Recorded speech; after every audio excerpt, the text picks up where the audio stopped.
I know the one question that people ask when they go to places, ask is, what is the Wi-Fi password? So I'm sure you passed some QR code as you entered.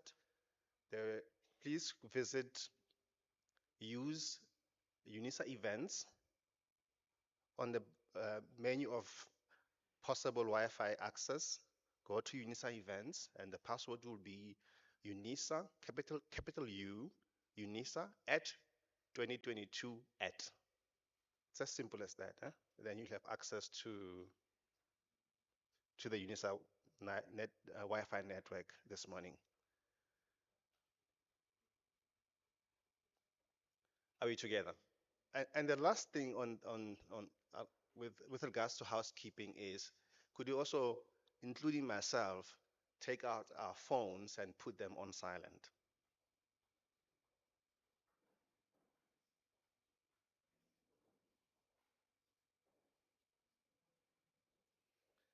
We're not asking you to switch them off because we know that there may be doctors, emergency personnel, police, and the like who are on call and may need to respond to emergencies.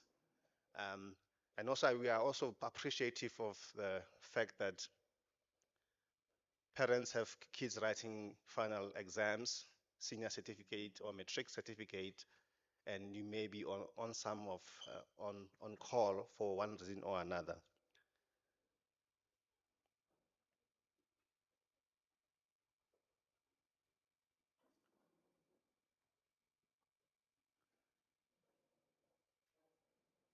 Prof. Mlitwa, maybe I know you can sit next to David there. I know that you will not want to give anybody your back. Um,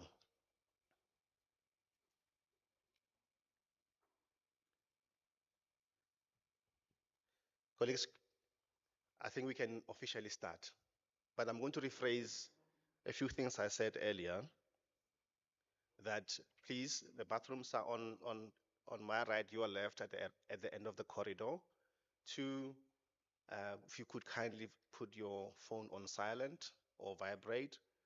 And thirdly, the Wi-Fi access details is UNISA event, and the password is UNISA at 2022 at. Those details should be able to give you access to Wi-Fi this morning. As I said, my name is Sepo Nato. I am from the Thabo Mbeki School. I have the pleasure and privilege of hosting you this morning, and will try to direct this program as ably as I can without wasting time. And without wasting time, I'm therefore going to ask Professor David Millo. I nearly mixed up surnames. I'm going to ask Professor David Millo to come welcome us. He's the Director of Academic Programs at the Thabo Mbeki School, and he will do the welcome remarks for us. Thank you.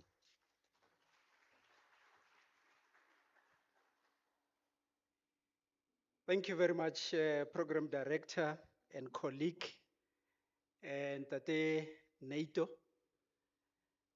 I'm going to be welcoming you on behalf of the Executive Dean because she was not able to join us due to other university commitment. But firstly, let me acknowledge in absentia the management of this university, starting from the VC, Professor Pulen Linkabula, the management committee of this university, the executive dean of the Thabo Mbeki African School of Public and International Affairs, Professor Mlitwa, representing the executive dean of the SBL, Ambassador Daniel Shai. He is actually the man who made this event happen from the other part of the world. but I'm still going to introduce him again. We also have another embassy that is also represented, the Embassy of Lithuania. It is also in the house. It is represented by two office bearers from that particular office. Internally within UNISA, I'll also acknowledge the presence of Professor Chilwani Tsuka. I'll also acknowledge the presence of Dr. Sambo, who is also going to be the speaker. And most importantly, the keynote speaker, Dr. Lizzie Oak. She was telling me how to pronounce the surname, so I hope I got it right. Let me also acknowledge the directors in the school. I've seen Prof. Ndlovu. I have seen Ntatele Tswalo.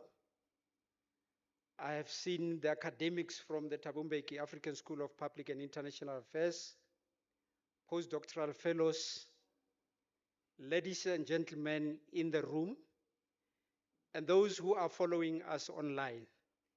Because usually in events such as of this nature, we always have a bigger number that is online.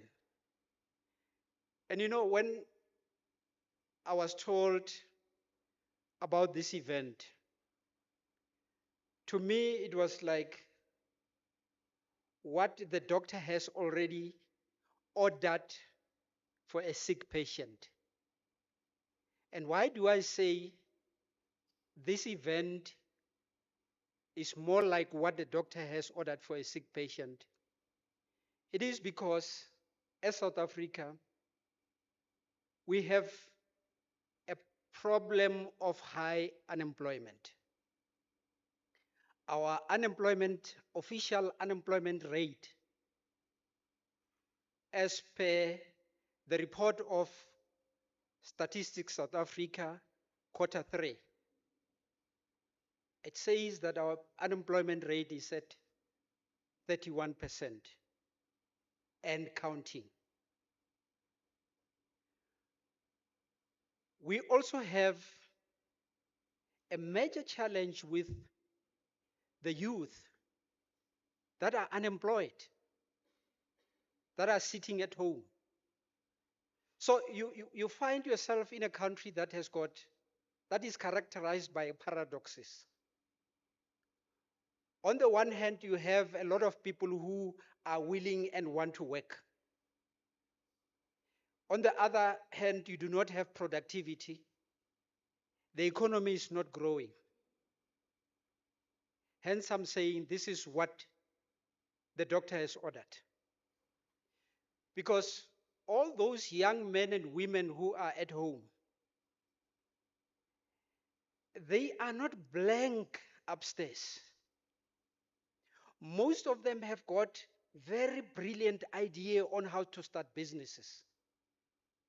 Smaller businesses that can grow into multinationals. Now, this seminar is in collaboration with UNISA, the TM School, the Business School, the College of Economic and Management Sciences, and the government of Estonia. Now, with the government of Estonia,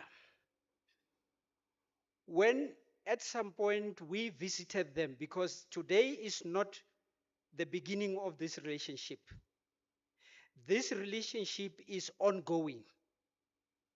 When we visited them, we realized that some of the companies that are operating in South Africa are actually originating from Estonia.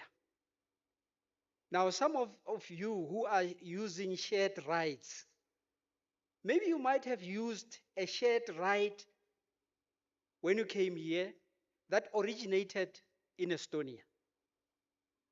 Now, what we really want to see one day is that through all these efforts for igniting startups, we should have startups here in South Africa which can go international, which can go to Europe, which can go to America.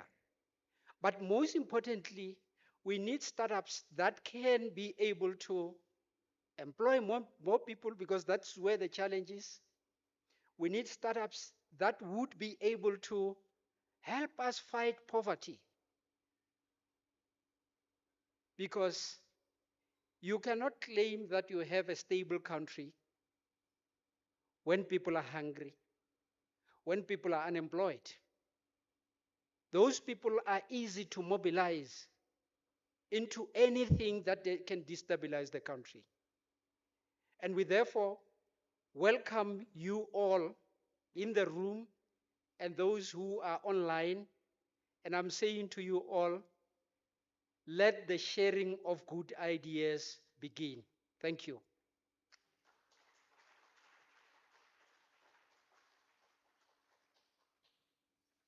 I'm now going to wear another hat,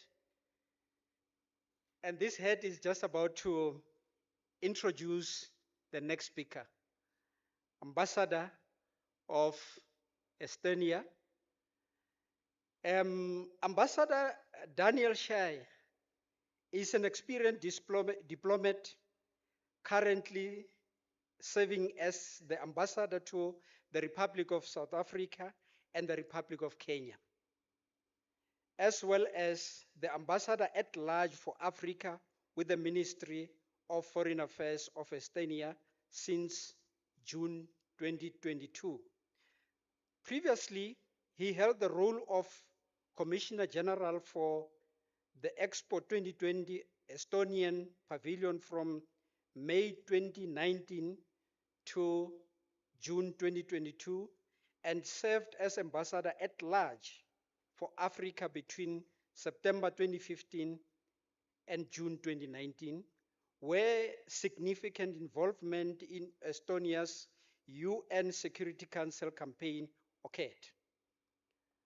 Another notable position include the head of political section at the European Union delegation to Rwanda, and a range of roles at the Ministry of Foreign Affairs of Estonia, including serving as a special representative and charge d'affaires. Ambassador also holds a master's degree in European Studies from the College of Europe and a bachelor's degree in international relations from the University of British Columbia. Join me as we welcome Ambassador to the podium.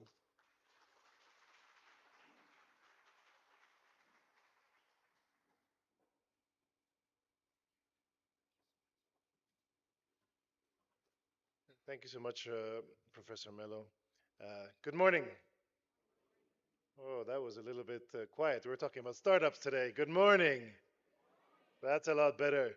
I'm happy to see so many people interested in this excellent topic, and hopefully we'll be able to exchange on some excellent topics.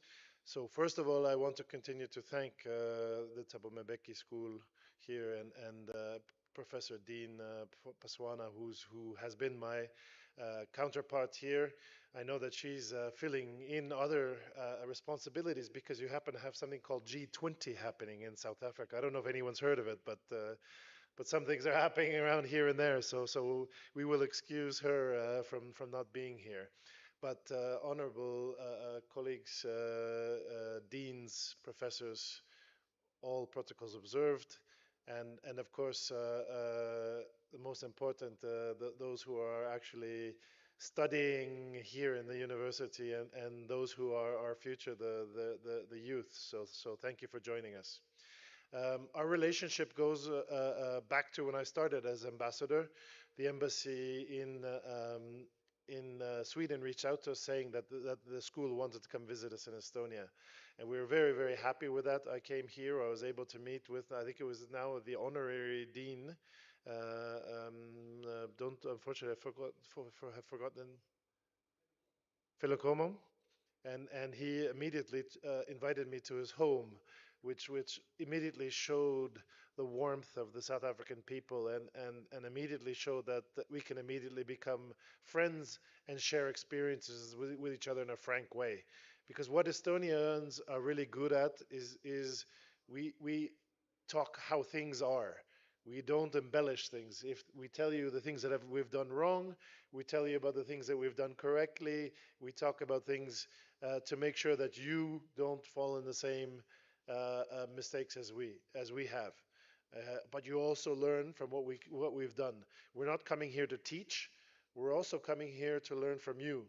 This is the most dynamic area in the world, is the African continent. There's no place that has as much digital innovative growth in this entire world. So that's why we're here. That's why we're here in South Africa.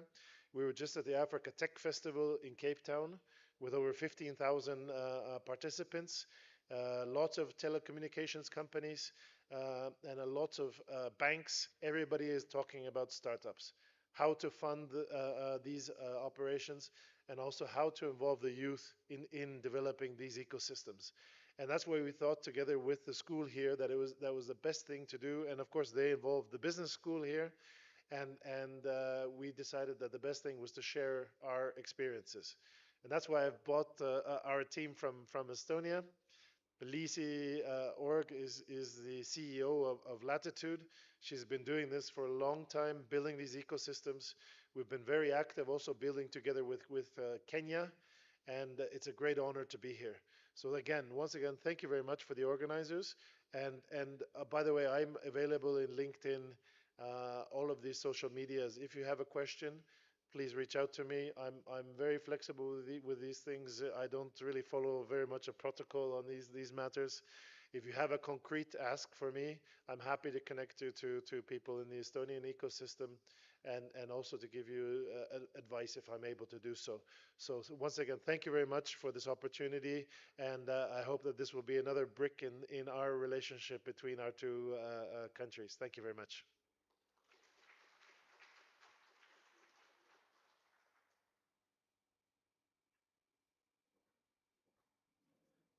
Thank you very much, Ambassador. Thank you very much for those kind words. Without wasting time, I'm also going to ask Professor Mlitwa. He is the acting Dean, Executive Dean and CEO of the School of Business Leadership at UNISA to come to the podium. Prof, your CV is very long. You are a very accomplished academic and leader. It would be an injustice for me to try to read it. And therefore, I'm going to ask you to pardon me. I'm going to introduce, the way I introduced you, that's where I'm going to end. Except to say, Prof is widely published, and his areas of strength and expertise is strategic planning, team management, critical analysis, leadership and mentoring, relationship management, project management, institutional development, research and development, process implementation, and research supervision. I'm sure you would be interested to engage in beyond this. Possibly there are masters and PhD students here interested in the line of area of expertise that Prof is interested in and works in. Without further ado, Prof, welcome to the stage.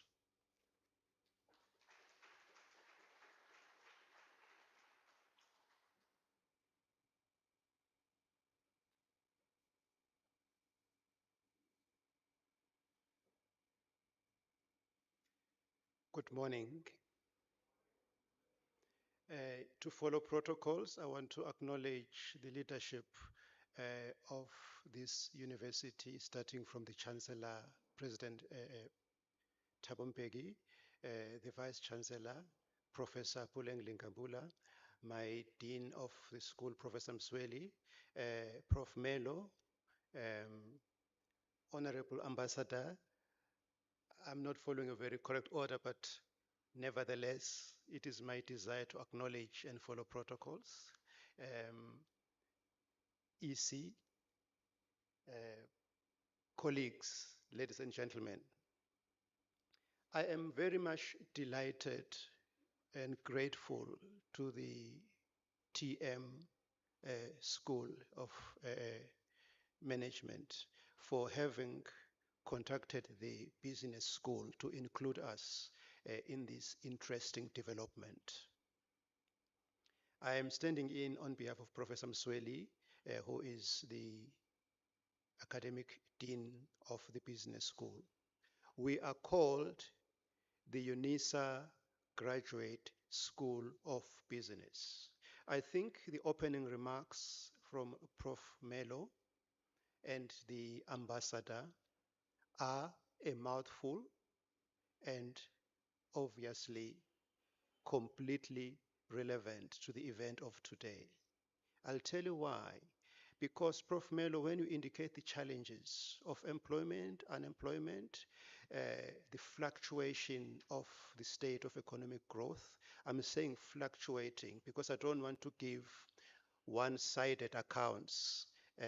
I know that we've been taken out of some list, which means that there is a positive development, but there has been a negative development in the past, so it's fluctuating. It's worth recognizing that. But you also hinted on unemployment, poverty rates, and so forth. I'll tell you why I'm grateful and excited to have been included, because I have a link with Estonia in terms of research.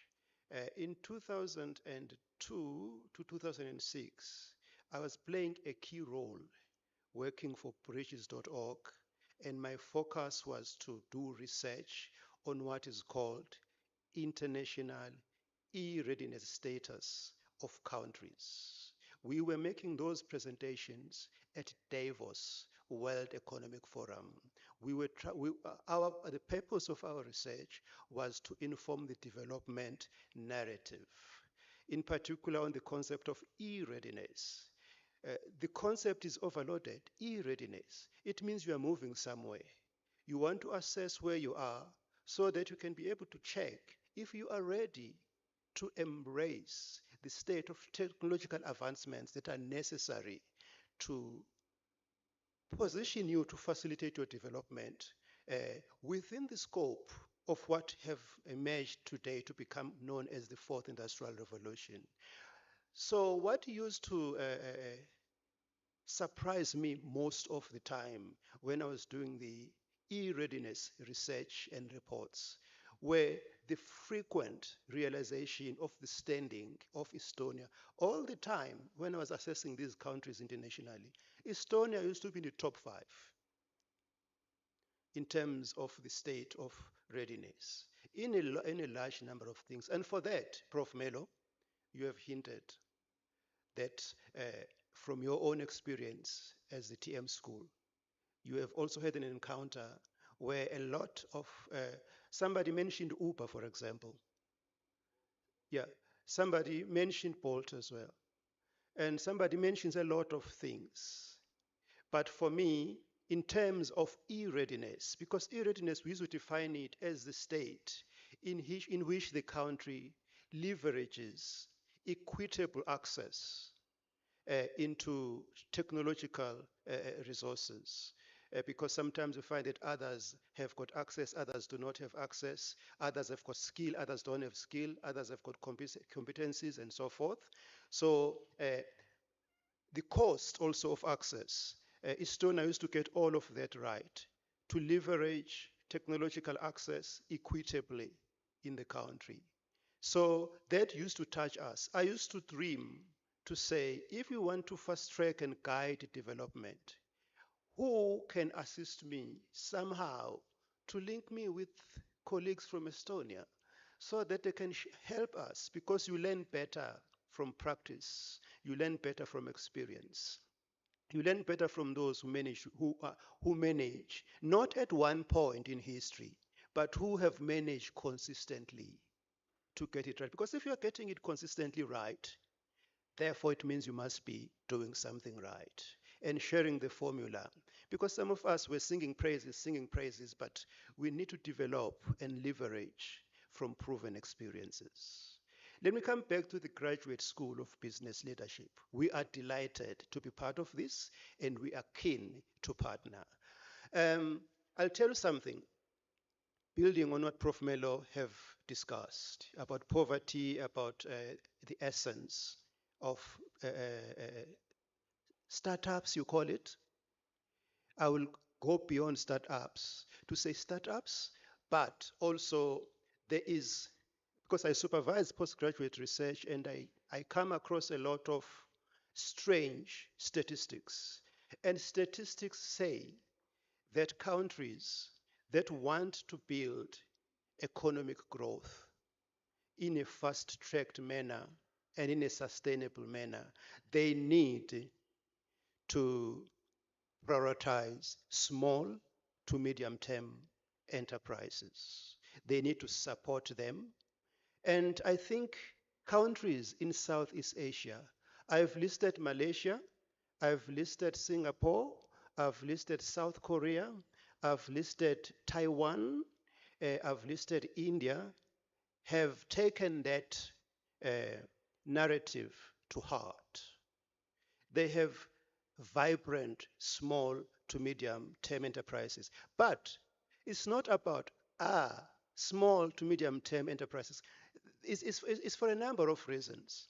If you prioritize small to medium term enterprises and you sponsor them and you support them, you are doing a lot of things. Here in South Africa, we've got a saying that says, you hit two birds with one stone, which means that you are efficient in how you are using your resources, but optimizing in terms of what outcomes you are achieving. What you are doing is you are fast-tracking economic growth, but you are also helping to decentralize economic activity so that it's not centralized at the big conglomerate, but it is decentralized to smaller sections of your community so that the larger numbers of your communities are engaged in each and every small corner. If you also do that, you are doing something else as well. You are enhancing what is called capacity to innovate. What you are also doing, you are saying, if these small to medium term enterprises can be guided accordingly and supported accordingly, you are creating a platform where you can have small entities having the capacity to evolve into large conglomerates. So it is a worthwhile practice to prioritize entrepreneurship from the perspective of small to micro and medium enterprises. We, as the Graduate School of Business Leadership, there's a lot of business schools around the world, but UNISA and its business school has prioritized the essence of leadership. We are not a business school, we're a graduate school of business leadership. A business school first. What do business schools do? Business schools take as a mandate a responsibility to teach expertise of running businesses, of leading successful ventures. That is our job.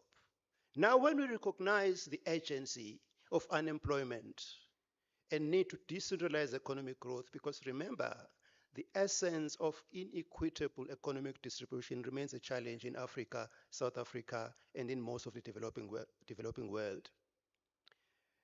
When we, as the business school, understand these challenges, and then we are saying to ourselves, we are embracing the mandate of advancing leadership on top of the mandate of developing expertise. We feel that we have a relevant role to play in this initiative on the basis of supporting with the development of skills, of understanding what emerges out of interactions so that initiatives can be guided on the basis of appropriateness, on the basis of agency, on the basis of what is imagined as needed. With that, we are committed to say we want to learn as uh, that has came out up front to say Estonia from the ambassador shares equally best practices, success cases, and failures. How best can you understand this thing of not dismissing failures? Say there's a lesson there on what not to be, and also how best can you embrace lessons of how you can succeed? With those words, we are grateful, we are committed, we support, but more than that, we are looking forward to seeing positive developments as we move forward. In closing, I think the meeting today is quite opportune because it comes with a phase of the G20. What is G20? A group of 20 most. There's a lot of countries that are the most successful in economic standing, the G20. So there's something about this ranking of countries. There's something embedded in the essence of growing. Sometimes because the world has become a global village, where if you look at it as a market, it's a broad market that is open to competition. But if our small, medium, and micro enterprises are where they are, the statistics in closing, Prof. Melo, is that there is indeed the agency for what we have met here today for, because the statistics is unfortunate. The statistics says Africa is aware of the essence of small, medium enterprises development as a mechanism to decentralize economy. We are embracing it even, but we are getting things wrong. The statistics says it, I'm not saying it. The statistics says South African small, micro and medium enterprises that are startups tend to have a very short lifespan. They suffer from what is called inconsistency syndrome. They tend to, 70% of them tend to fail within the scope of 3 to 5 years. And I think with consistent engagements, we will look down into the bottom of that problem and put thoughts together in terms of saying part of the problem, we are aware of it, we may need to trace the causes of it. With those words, I am hopeful that my few words that I've just said will help to shape the narrative and the contribution. I want to thank you and bring you back to the chairperson or the master of ceremonies. Thank you.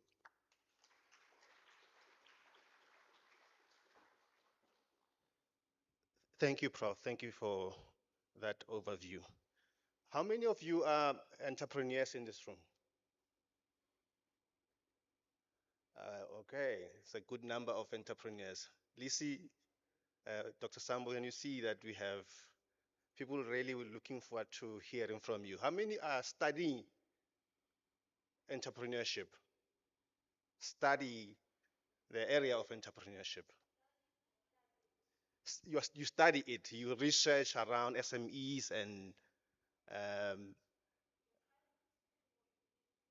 it's fine. Whether you are currently studying or you are researching the area, how many are studying entrepreneurship or SMEs or researching it?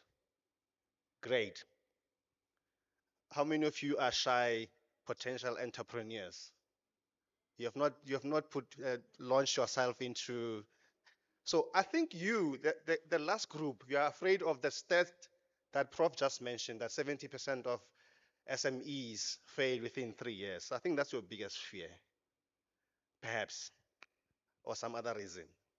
So before I introduce our speakers, I'm going to ask colleagues to fly the program so that we are aware of what's following. Our National Development Plan says it needed to reduce unemployment by 6.5% by 2030. We are almost there. 4 years to go. Is it 4 or 5? 5 years to go to 2030. we are nowhere near our goal of halving or reducing, significantly reducing unemployment. You will remember a couple of months ago, a CEO of a famous bank argued that unemployment in this country is at 10%. The official statistics in this country says otherwise. It is widely known that SMEs or growing SMEs are engines of employment and economic growth across the world. I think the question this morning is whether South Africa has the necessary systems to support SMEs to be that engine of economic growth and employment going forward. I know people are worried about access to credit, the financialization of our economy or the economies around the world to the detriment of manufacturing and production. What does it mean for SMEs that are not in those spaces? What about services and manufacturing? You will know that 1.2 reduction in or 1.2 reduction in unemployment rate that was announced a couple of days ago has largely been in construction and agriculture. What about other sectors? And I'm hoping that the two colleagues who are going to be coming to the stage will help us think about those things post these conversations. I have the pleasure of introducing Lise Og as our keynote speaker. She's a passionate community builder, strategic leader, and CEO of Latitude 59, Estonia's flagship startup and tech conference that's become a global platform for early stage innovation. She leads a powerhouse team of 18 plus people, curating an unforgettable experience that brings together 4,000 plus bold thinkers annually in Tallinn, with new satellite editions now in Kenya and Singapore. I'm hoping that you'll announce South Africa shortly. I'm lobbying, Ambassador. Under Lisa's leadership, Latitude 59 has grown into more than just a conference. It's a movement. It connects founders, investors, change makers who are building the world they want to live in. Her work is rooted in making meaningful connections, championing diversity and impact, and driving opportunities across global markets. Her startup journey kicked off in New York City, working with EdTech pioneers at NYE's Startup Accelerator. She also orchestrated the city's largest EdTech festival, managing 300 plus speakers, an electric opening show with a New York City mayor and Broadway artists, and a community of innovators at scale. Back in Estonia, she led a national startup effort at Startup in Estonia, building the most comprehensive database of 1,600 plus startups and strengthening the ecosystem from within. Today, Lisi also serves as Estonia's national expert for the World Summit Award, WSA, amplifying tech solutions that drive social change. With a background in project management, strategic planning, and deep-rooted passion for ecosystem growth, she continues to boldly open doors for founders across borders. That's Lisi. Can you give her a round of applause? Before she comes, I want to introduce both her and Dr. Sambo, who will follow her, so that I don't come back between them. Dr. Sambo is a senior lecturer at the University of South Africa and possesses a Doctor of Business Leadership, MPhil, and MTech in education, 2 other degrees, and a diploma in business management. Wise has been a consultant with CEDA, the Small Enterprise Development Agency, the Innovation Hub, and UNDP, and has received an accreditation as a specialist by the UN body in 2016. He's highly involved in SME development programs and has published and presented both locally and internationally at conferences and accredited journals with topics in the fields of entrepreneurship and small business development. He's a recipient of a special distinction from the University of Warsaw in Poland for the best paper at the conference held in 16 to 17 November 2016 in Poland. The same paper also won the best student paper for the PhD session. Wise is also a co-author and editor of two books titled Entrepreneurship Edition 1 and 2 and Entrepreneurship and Small Business Management, published by Van Skyke, and a reviewer of the Journal on Contemporary Management, accredited with DHEAD. He is also one of the founding members of the Entrepreneurship Development in Higher Education back in 2017. He was recently involved in drafting the National Will Policy, which is currently at advanced stages. We will start with Lise and Dr. Sambo will follow. Can you give them a round of applause, please?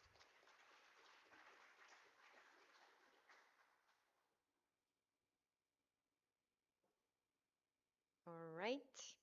Can we also get the slides? Ah, nice. Into the screen as well. Right. Amazing. Hello, everybody. I am Lizzie. I'm so happy to be here. It is funny for me to talk just here with this microphone, but I will try to stay put and give you all the information today why we're here. So, I am going to talk a little bit about building startup ecosystems and also the global version of it, what Latitude is doing, how Estonia has done it, how is my experience kind of building the communities. So, let's see. This is me. As you maybe already heard from a very long bio, who am I? I have always been a community builder person, as long as I remember, from very young age, I would say. I always like to bring people together, and I understood that there is some kind of magic always happening when people are in one room and they can share what they know and what they want to experience.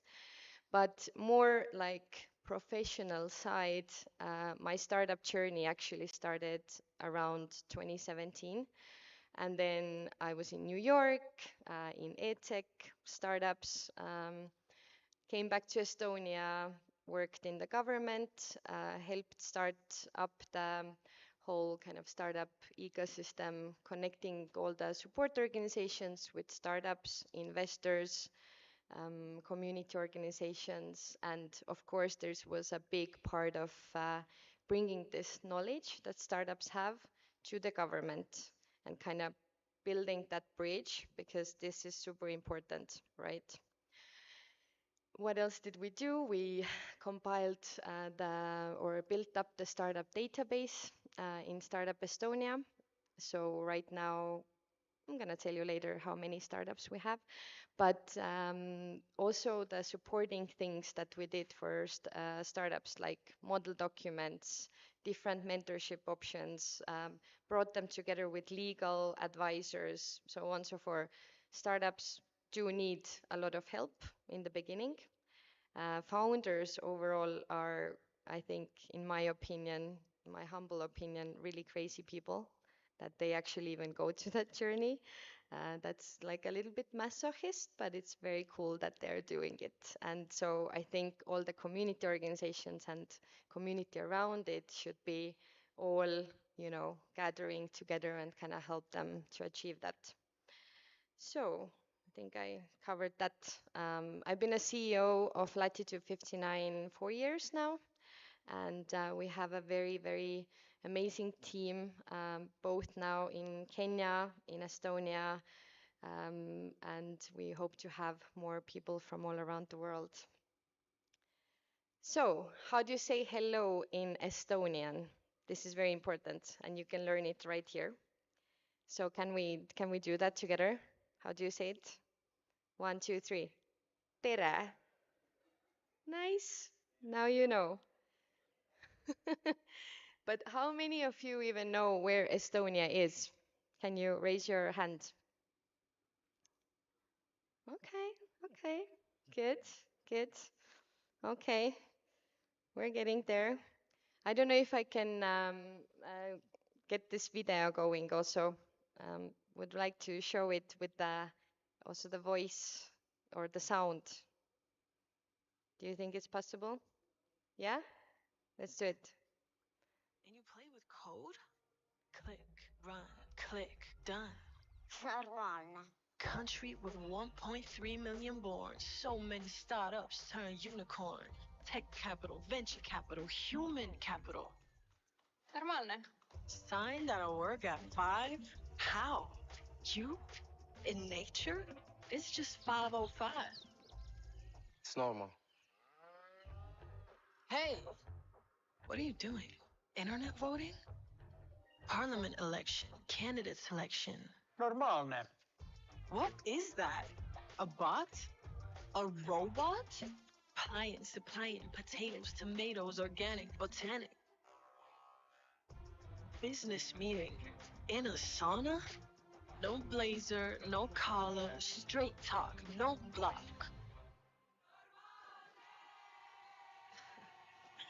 Yeah, that's what I thought.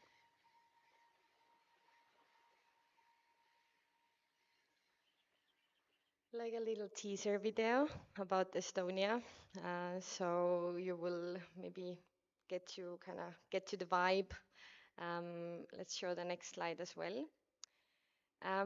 So Estonia is a small country of 1.3 million people in the very north of Europe, and we have 10 unicorns. What is a unicorn? It's a Exactly. So Unicorn is a startup company that is 1 billion valued company, and in Estonia we do have 10 of them, which is actually pretty crazy, I would say. That also makes us the country with the highest number of unicorns per capita, because we always like to say things per capita, because there is only 1.3 million people. There's also It's really important that like how this all kind of also started, right? Very long time ago, Estonia, not actually very long time ago, I would say 34 years ago, we regained the independence, and our government was really, full of young people, right? And they knew that Estonia doesn't have too many like mega resources, but they did think about what can we do differently, and started really focusing on the education part and like how to build up the digital nation, because we are a small country, so let's do something about it. Then in 2002, I think, yes, we were introduced ID card that came and kind of brought us this like 100% digital government. So when we had like 99 like a year ago or so, then now it's 100% digital government. You can even get divorced and married online. Also vote, start your business, like those things too, right? That is a fun thing to say always. And it's also like we kind of already take it for granted a bit that everything is so easy, so digital, but there was a long way to that from like our side as well. But um, but why it's so important is because that also made doing business in Estonia and going abroad so much easier. And when you have all your, business parts, you can do them digitally, then you can also scale faster, and everything is so much easier. The processes, it doesn't take you like 20 days or 2 months, or, that you don't have to wait. You can actually act and do it fast. So I think this is important when it comes to the startup ecosystem, but also overall like the ICT sector and other sectors, obviously. Like you can go to a doctor, you can you can show your ID card, they can see what have you been up to lately, what health issues have you had or will have, and so on. So everything is there. And also important is that everybody owns their own data. So the government can't just like access it in that way that you don't know about it. And blockchain is used in a national level, right? So it's like very much effort is also on security and so on. Important part is that almost everybody in Estonia, actually I don't have the statistics, but I think because all my friends do have like a company in Estonia, so OÜ, because it's so easy to create it. It takes actually less than 15 minutes. So you just go online. I think the hardest part for me was to choose the name of the company. So that took time, and then you just fill in everything, and you have a company, and you can start doing what you love doing, right? What is really good also, and I know that when I lived in US, for example, then talking with US people, then the taxes part is always really hard, right? In Estonia, it takes you 2 to 3 minutes to fill all your data. I mean, you don't have to fill it, it's filled for you, and you just submit it, and it's there. So things like that make it really easy to do business in Estonia, and as an international company to do it through Estonia, because you can have like a window to Europe through Estonia.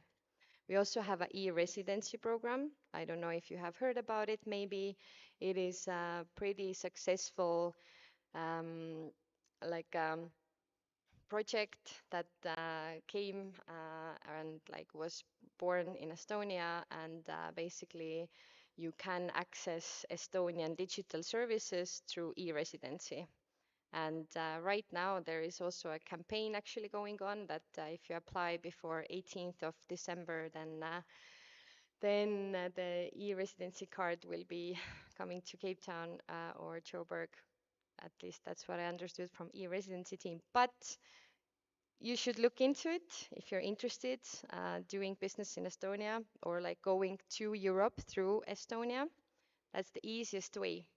And I already told you about the unicorns, right? And now I'm getting more into like the startup ecosystem part. So this part that I was just telling you was kind of the intro to Estonia and why this small country is doing all that startup ecosystem development, and why do we have 10 unicorns?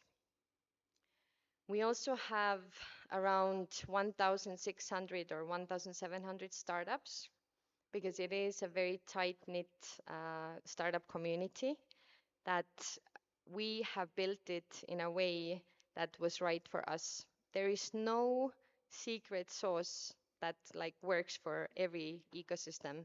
And if we think about the Silicon Valley, for example, then lots of governments or lots of countries would like to replicate Silicon Valley, right? Because, oh my God, amazing, great, like so many startups coming out so successful. But I don't think that we should do it. We should learn from them. We should, bring those people in. But Estonia, Kenya, South Africa, everybody has their own like strengths and weaknesses. So we should really adapt always when we start building the startup ecosystems. In Estonia, we were really lucky. I think also like not maybe there was not only luck, lots of like other things too, smart people, good education, that Skype developers came from Estonia. So Skype was born 2004. I hope some of you have heard about Skype, maybe used it, right? Now it's closed and it's not there anymore, but Skype was a big thing for us. We were like, wow, okay, like this is very successful company. How did they do it? Maybe I can do it too. And then the startups started popping up, and really just like from Skype found like Skype developers and founders, very many people kind of came out. It was like this like snowball effect, right? It was like they did it. It's impressive, mega inspirational. I can do it. So startups started coming there around like 2000s, like a lot of them, right? 2006 17, 18, 19, I would think was the when we not peaked, but like a lot of startups were there. And I think one thing that really helped there was that yes, like being in a small country and in a small kind of ecosystem, it is a kind of a superpower. But I do think that you can create those like ecosystems everywhere and just start like small, and then it goes and goes and goes. We do also have startup and scale up visa.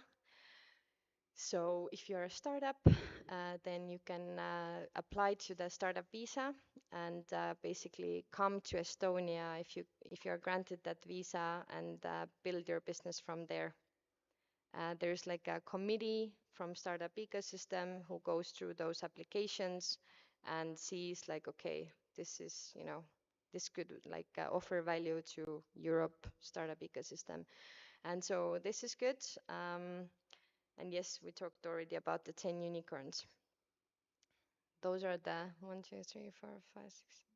Okay, there's like a couple of less, but this is one wall of fame, so to say.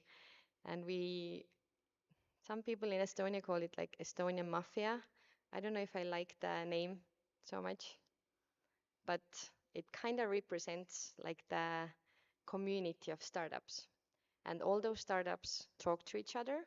They have like a startup founders clubs. They have many meetups. There are lots of events happening. They are supporting each other. They have a Slack group. All those things are really important when you want to, because I do think that yes, you can start your business alone and like have this like vision and mission. I want to change the world. I'm gonna solve that problem. But if you don't have the people who are also kind of going through the same journey, it's also like applies to life, right? But like in the founders world, if you don't have those people who to share this with, then you're gonna burn out really quickly. At least that's what I have experienced and seen. So this is the wall on the one community organization called Lift 99. So if you ever come to Estonia, then I really recommend to go and see it.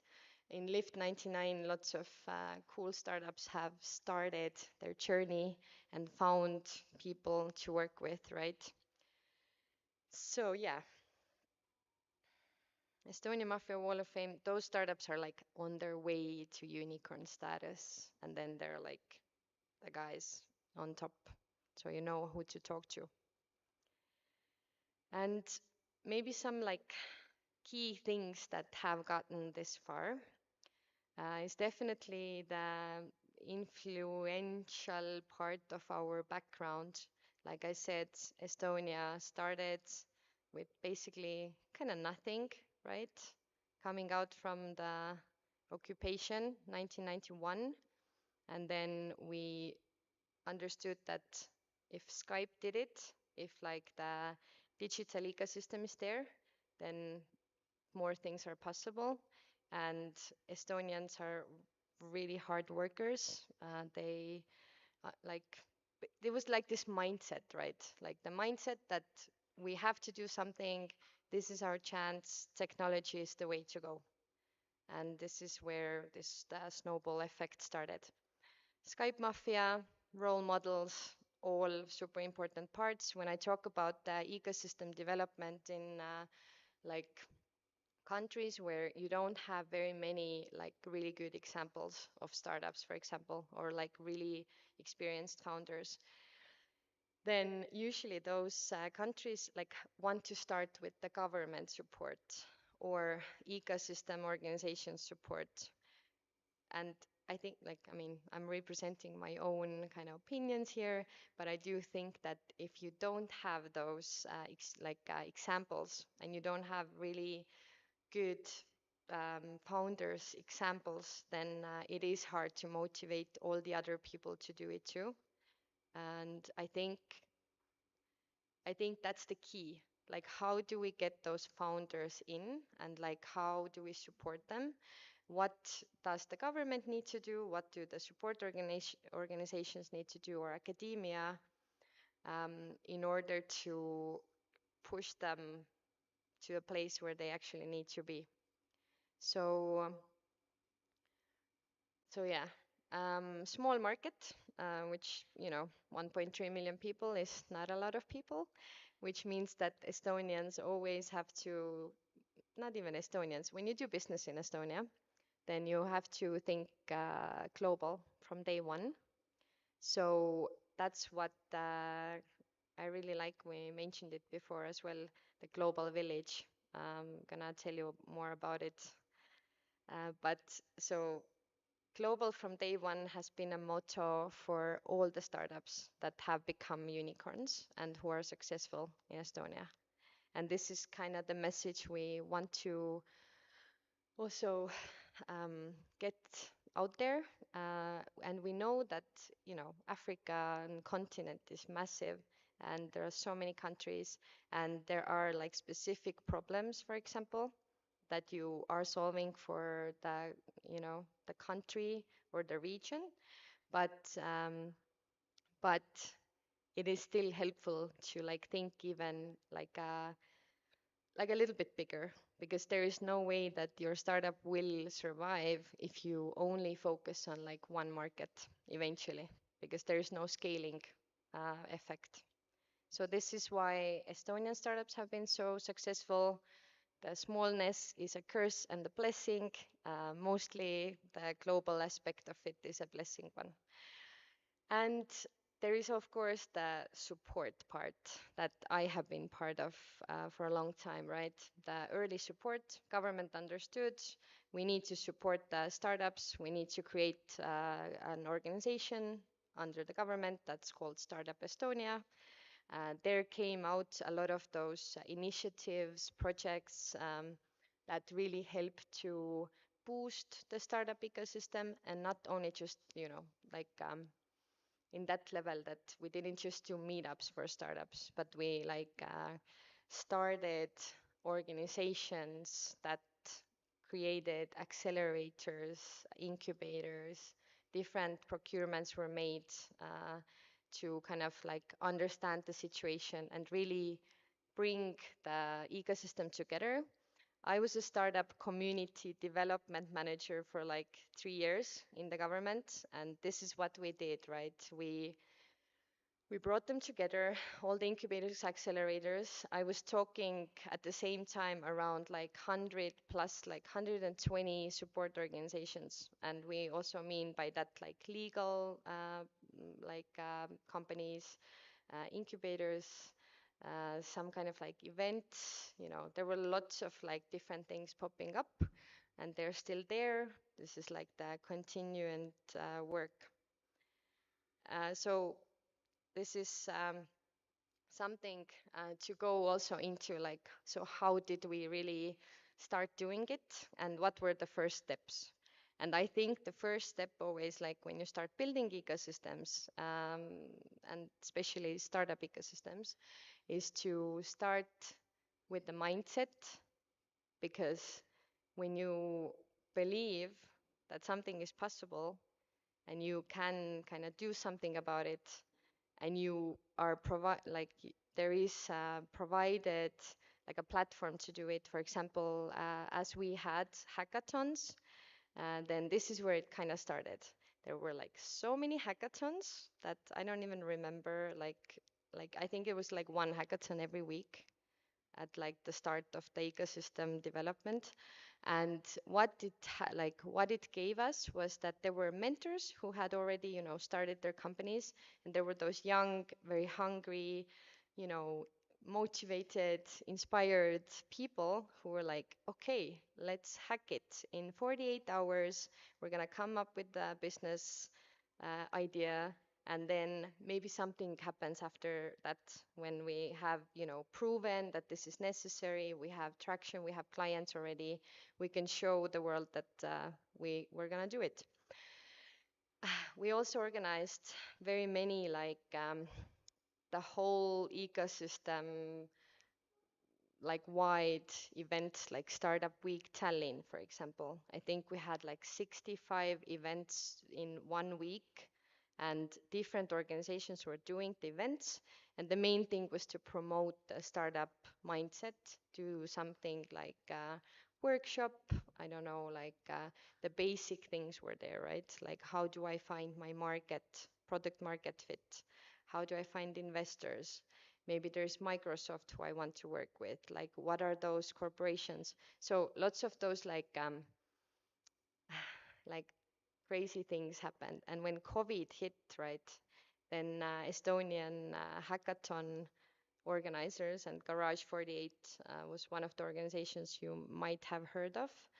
They're also are very active in African countries, but they started doing Global Hack. So Global Hack was like this great initiative that actually went viral because in COVID times we like needed to find solutions really fast, right?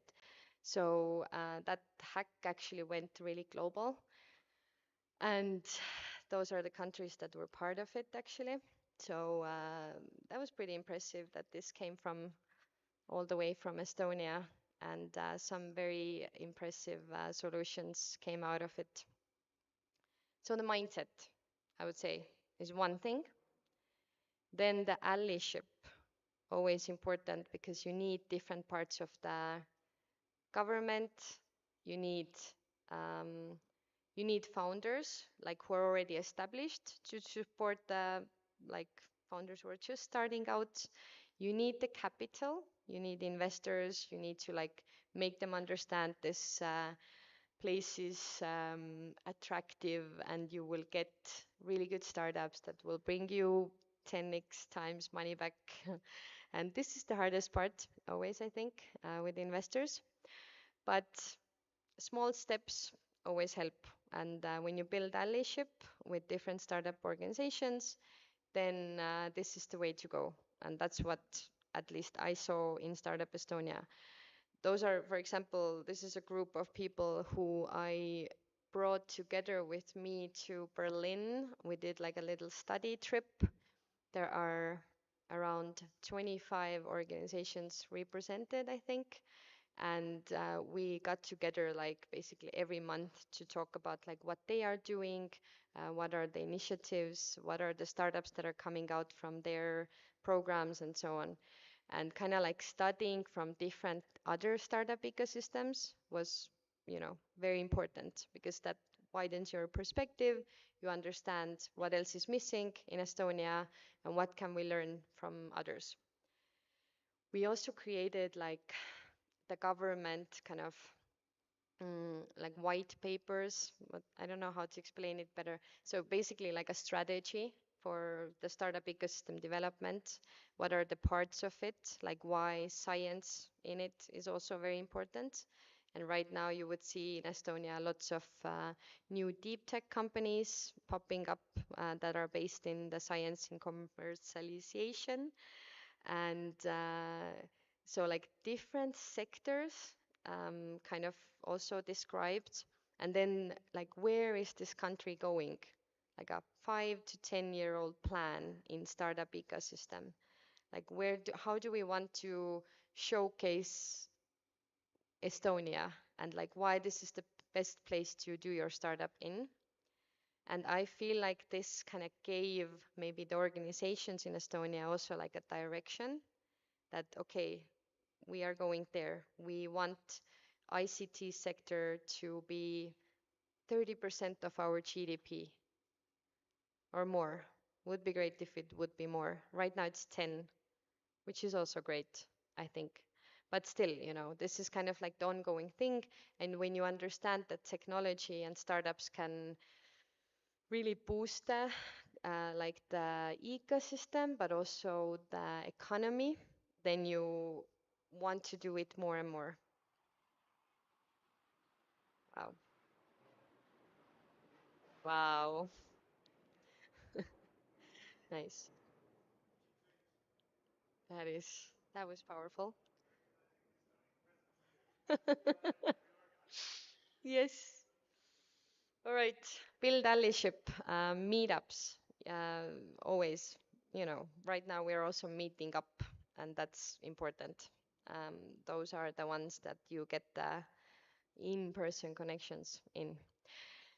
This is the main thing I do right now with my team, which is building this kind of global platform where we understand that when we connect startups and investors, policymakers, academia, students, corporations with each other, then things start happening. And Latitude has been there for what? Next year is our 14th year already. So I think, yeah, like 13, 14 years we have organized Latitude 59 in Estonia. And now it's going to be our third year in Nairobi in Kenya. And we have grown now to a point where in Nairobi we also basically host the same size of a conference as in Estonia, which is pretty cool with 3 years and people already kind of know what Latitude 59 Kenya is about. And so what is it? You can imagine like a mega buzzing vibe of all the different things happening at the same time. In Estonia, we do have like 5 stages in different topics that are relevant right now, that are the trends of the startup world. I mean, obviously, AI is everywhere, right? But also like deep tech, clean tech, ed tech, different things. Also, we want to focus on the builders and the founders. And the big mission would be to bring 1 million or 1 billion or lots of more people to the startup ecosystem. They don't have to be founders. You don't have to know how to code. You don't need to be a developer to start the company. So we want to promote this kind of like motto that if you're interested building something, then all those people are necessary, right? In Estonia, in Kenya, we do invite people from different backgrounds.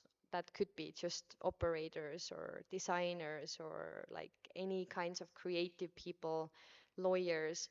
Like all those parts are really necessary for the startup. So this is kind of the point of Latitude 59.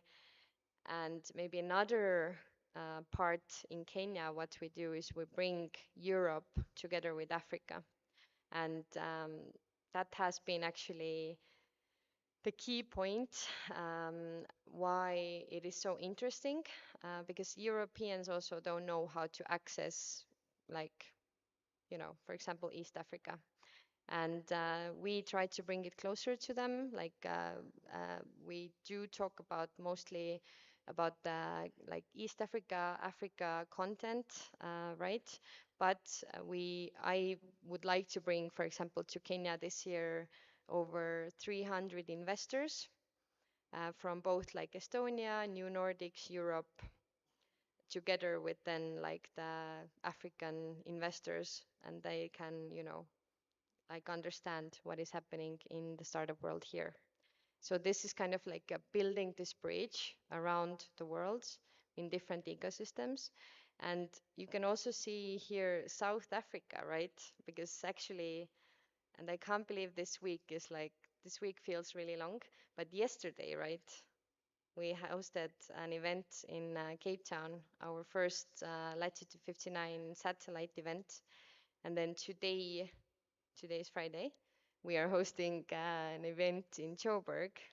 So can definitely give you more information if you're interested joining us today in the evening in Sandton, WeWork.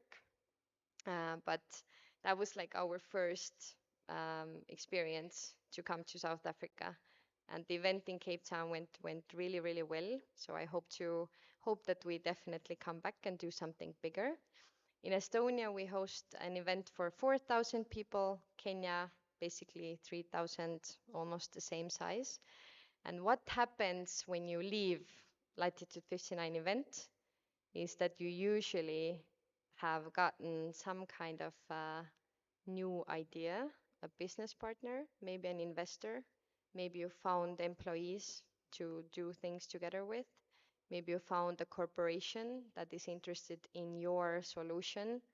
There's a lot of like moving parts. Maybe a policy maker, maybe a government is like, oh, this startup, we want to work with you. So this is what Latitude does. This is kind of like I wouldn't even say it's an event anymore. It is like a global platform that brings all those parts together and things start moving. And we have seen the impact of it, the visibility the startups get, and so on. I don't actually know how much time do I have, but it's gonna start wrapping it up soon. I could talk about it forever. Um, so, what drives me is the mission to really build the global village, because I do think that all people, not maybe all, but most of us like want to belong. We want to build something. We want to create this a little bit better world. And I do believe that with technology, we can do it. Like at least try to stop the technology ruin the things and then try to build something better from it. So all the things that are happening in climate change, in edtech, health tech, lots of changes are there, and we're living in a very changing world. We always have to adapt. And I think what startup mindset and like building those ecosystems gives you is that when you fail, you gotta fail fast, get up, and then start building again. And it's like that's why I say that founders are crazy people, because like, could be like a very tough to do it in that way, but it also like shows you the resilience and that you can make a difference. And that's why I have been in the startup ecosystem, I think, for a long time. So quickly to go over how to like what are the steps when you start doing or when you not even start, but like when you are in the startup ecosystem and you know what to do next. I think the ecosystem should have like a shared mission, identity. So if you define that, like where do we want to go with this ecosystem? How do we want to help the founders? How do we attract the capital? Then this is like the start. What problem are you solving together? And what values unite your members? And then you start building the mindset with hackathons, with meetups, bringing very inspirational people, talk to the smaller group of people, and then this grows from there. And then you have to engage, obviously. And there are always those like, probably also in your network or yourself, those like people persons who are like, okay, now we start doing something, everybody come, and then everybody comes. We need those people more, and we need those like in-person connections. We need to create some rituals, and then there are those like local leaders who would be helping you to build it up. And then you empower those people who are kind of the leaders of the startup ecosystem. You start finding new ones. There are always young people who are so interested. I think we got like 500 applications for Kenya Latitude when we were looking for volunteers. That was pretty insane, actually. So we like had to close the application round down. So like we see that people are super interested. They want to build something. They want to help the startup ecosystem, and there's like some kind of good feeling in it when you find those people also. So celebrate cultural diversity. Always one point also when you host those events, then you want to have different perspectives and kind of experiences, because you never know what you can learn from them.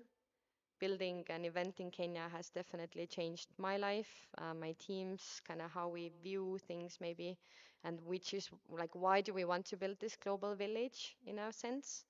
Um, and then, of course, super important to find those like mentors who are gonna help you, like who are gonna help the startups. And there are mentor networks all over the world. We just have to like go and get them. And of course, yeah, like success stories, like I talked about, those are the ones that give you the inspiration and kind of make you feel like we felt with Skype, that everything is possible. Like, let's find those right people and let's do it. And then you got a skill eventually, but I would say that maybe this is not so important at first. But still, I mean, if you want to have a sustainable startup ecosystem, then you want to build for longevity. You need to create the trust and find the opportunities that you want to lead. This is all great, but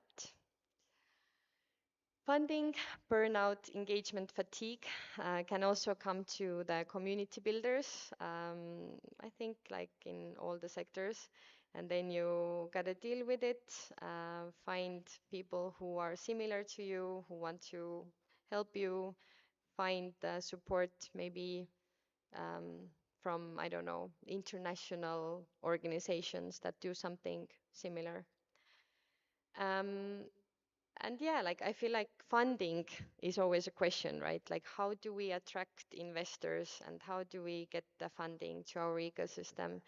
And I don't have an answer to that, but I think when we show investors that this is an ecosystem worth discovering, and come here and I will show you like what are the success stories. This is how I do it actually in Kenya right now.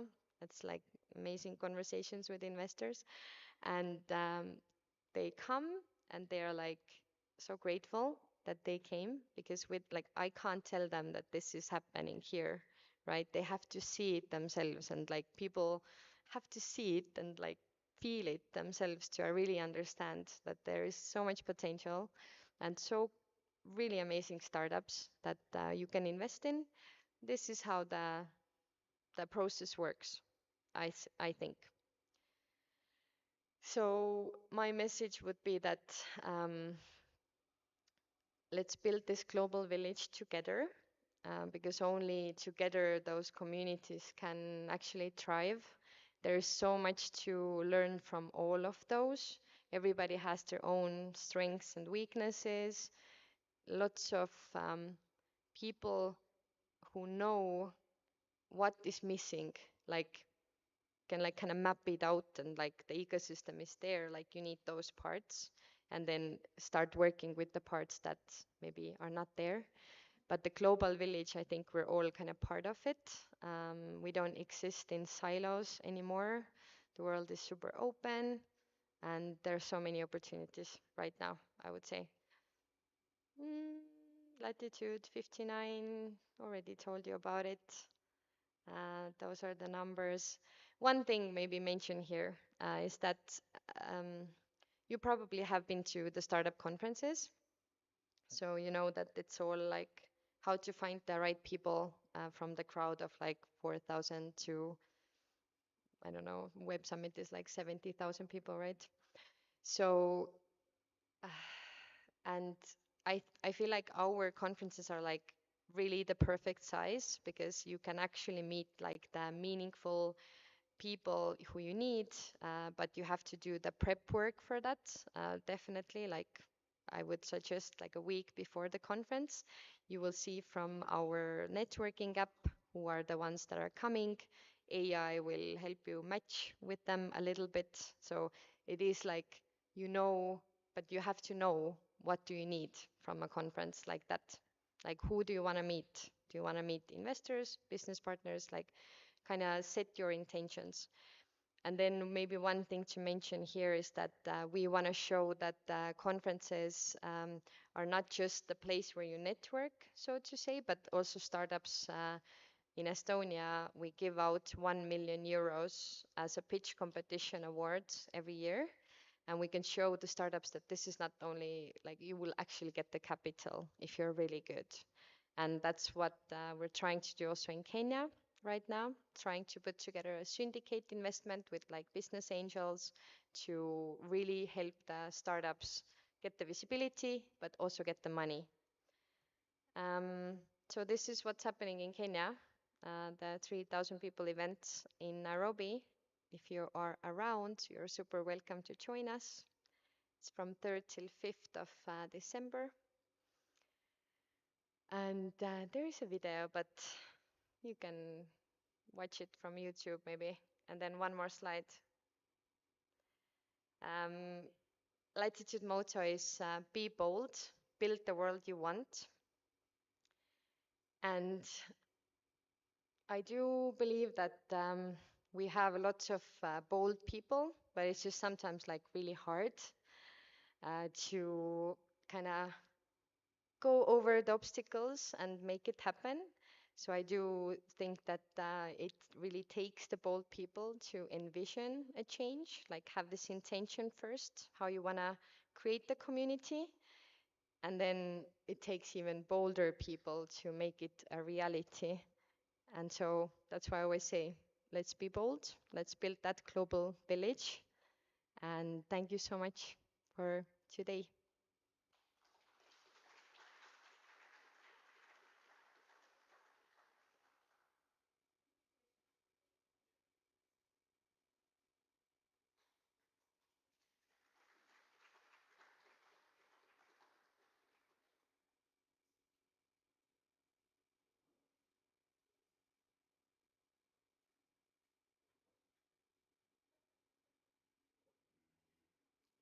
For my slides, I sent it to my Dube. She said she will upload. Okay, maybe we didn't get just that. Yes. Okay. It's still morning, afternoon. Let me check. Okay, still a morning. Good morning, everyone. Thank you, Lisa, and Program Director. Am I correct to say Latitude 59 is a mafia? Okay, thank you. No, it's a new term that we didn't know. We do have different categories of mafias in the country, construction mafias, extortionists, all called mafias. So it's a new term that we have learned now. It's also interesting. I'm still waiting for my presentation to be loaded. I actual assistant is here. So it's also interesting to learn that, you're part of NATO and the Schengen nation. I didn't know that.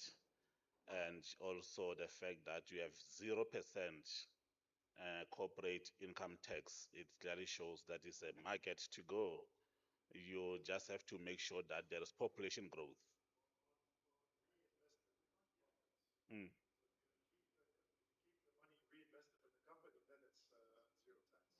Oh, so it's conditional. Oh, okay, no, I understand, but yeah.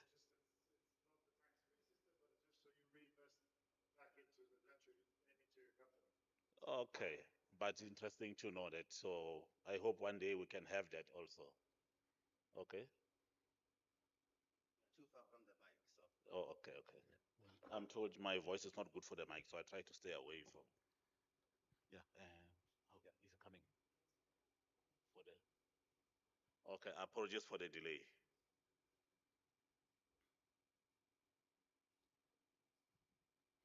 So basically, I'm based here at UNISA, and I'm also grateful not to speak before you. And I'm looking forward to see your face more often here in South Africa and once again in Estonia. So I hope this engagement, will bring about the much needed collaboration. So unfortunately, we operate in a different market.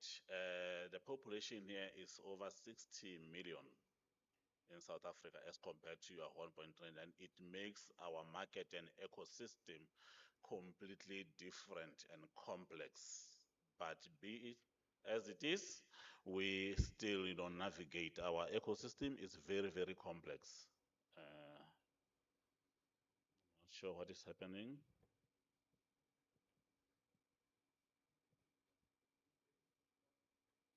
Still waiting for the slides to be uploaded.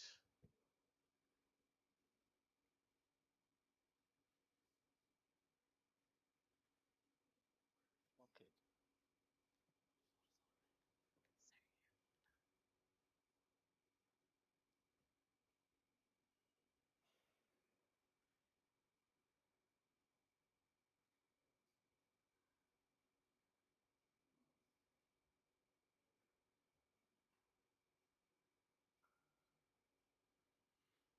Thank you very much. I was asked 2 days ago to put together at least a minimum of 90 slides, which I was fortunate to put together the 90 slides. Yes. Only this morning to be told that no, I have to cut them down to where they are today. So, thank you.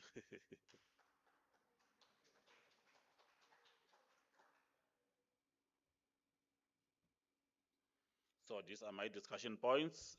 Just understanding the startup ecosystems to explore how effective the startup ecosystems are built. Just a comparison of Estonia and South Africa, and also how we can learn from one another. Okay. Okay. No, it's fine. Okay. And in conclusion, I'll discuss how South Africa and Estonia can collaborate through platforms like Latitude 59. So in understanding the startup ecosystem, it's more than a collection of startups, which is an interconnected web of entrepreneurs, universities, which is a platform where we are, investors, corporates, policymakers, which is government in most cases, and enablers. As a university, we also serve as enablers of the ecosystem. I will speak to that later.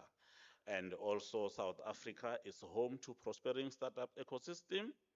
I just chose Cape Town and Johannesburg. I realized that you also call this environment Johannesburg. Yes, I know people from SADC, when they come to Pretoria, they say we are going to Joburg.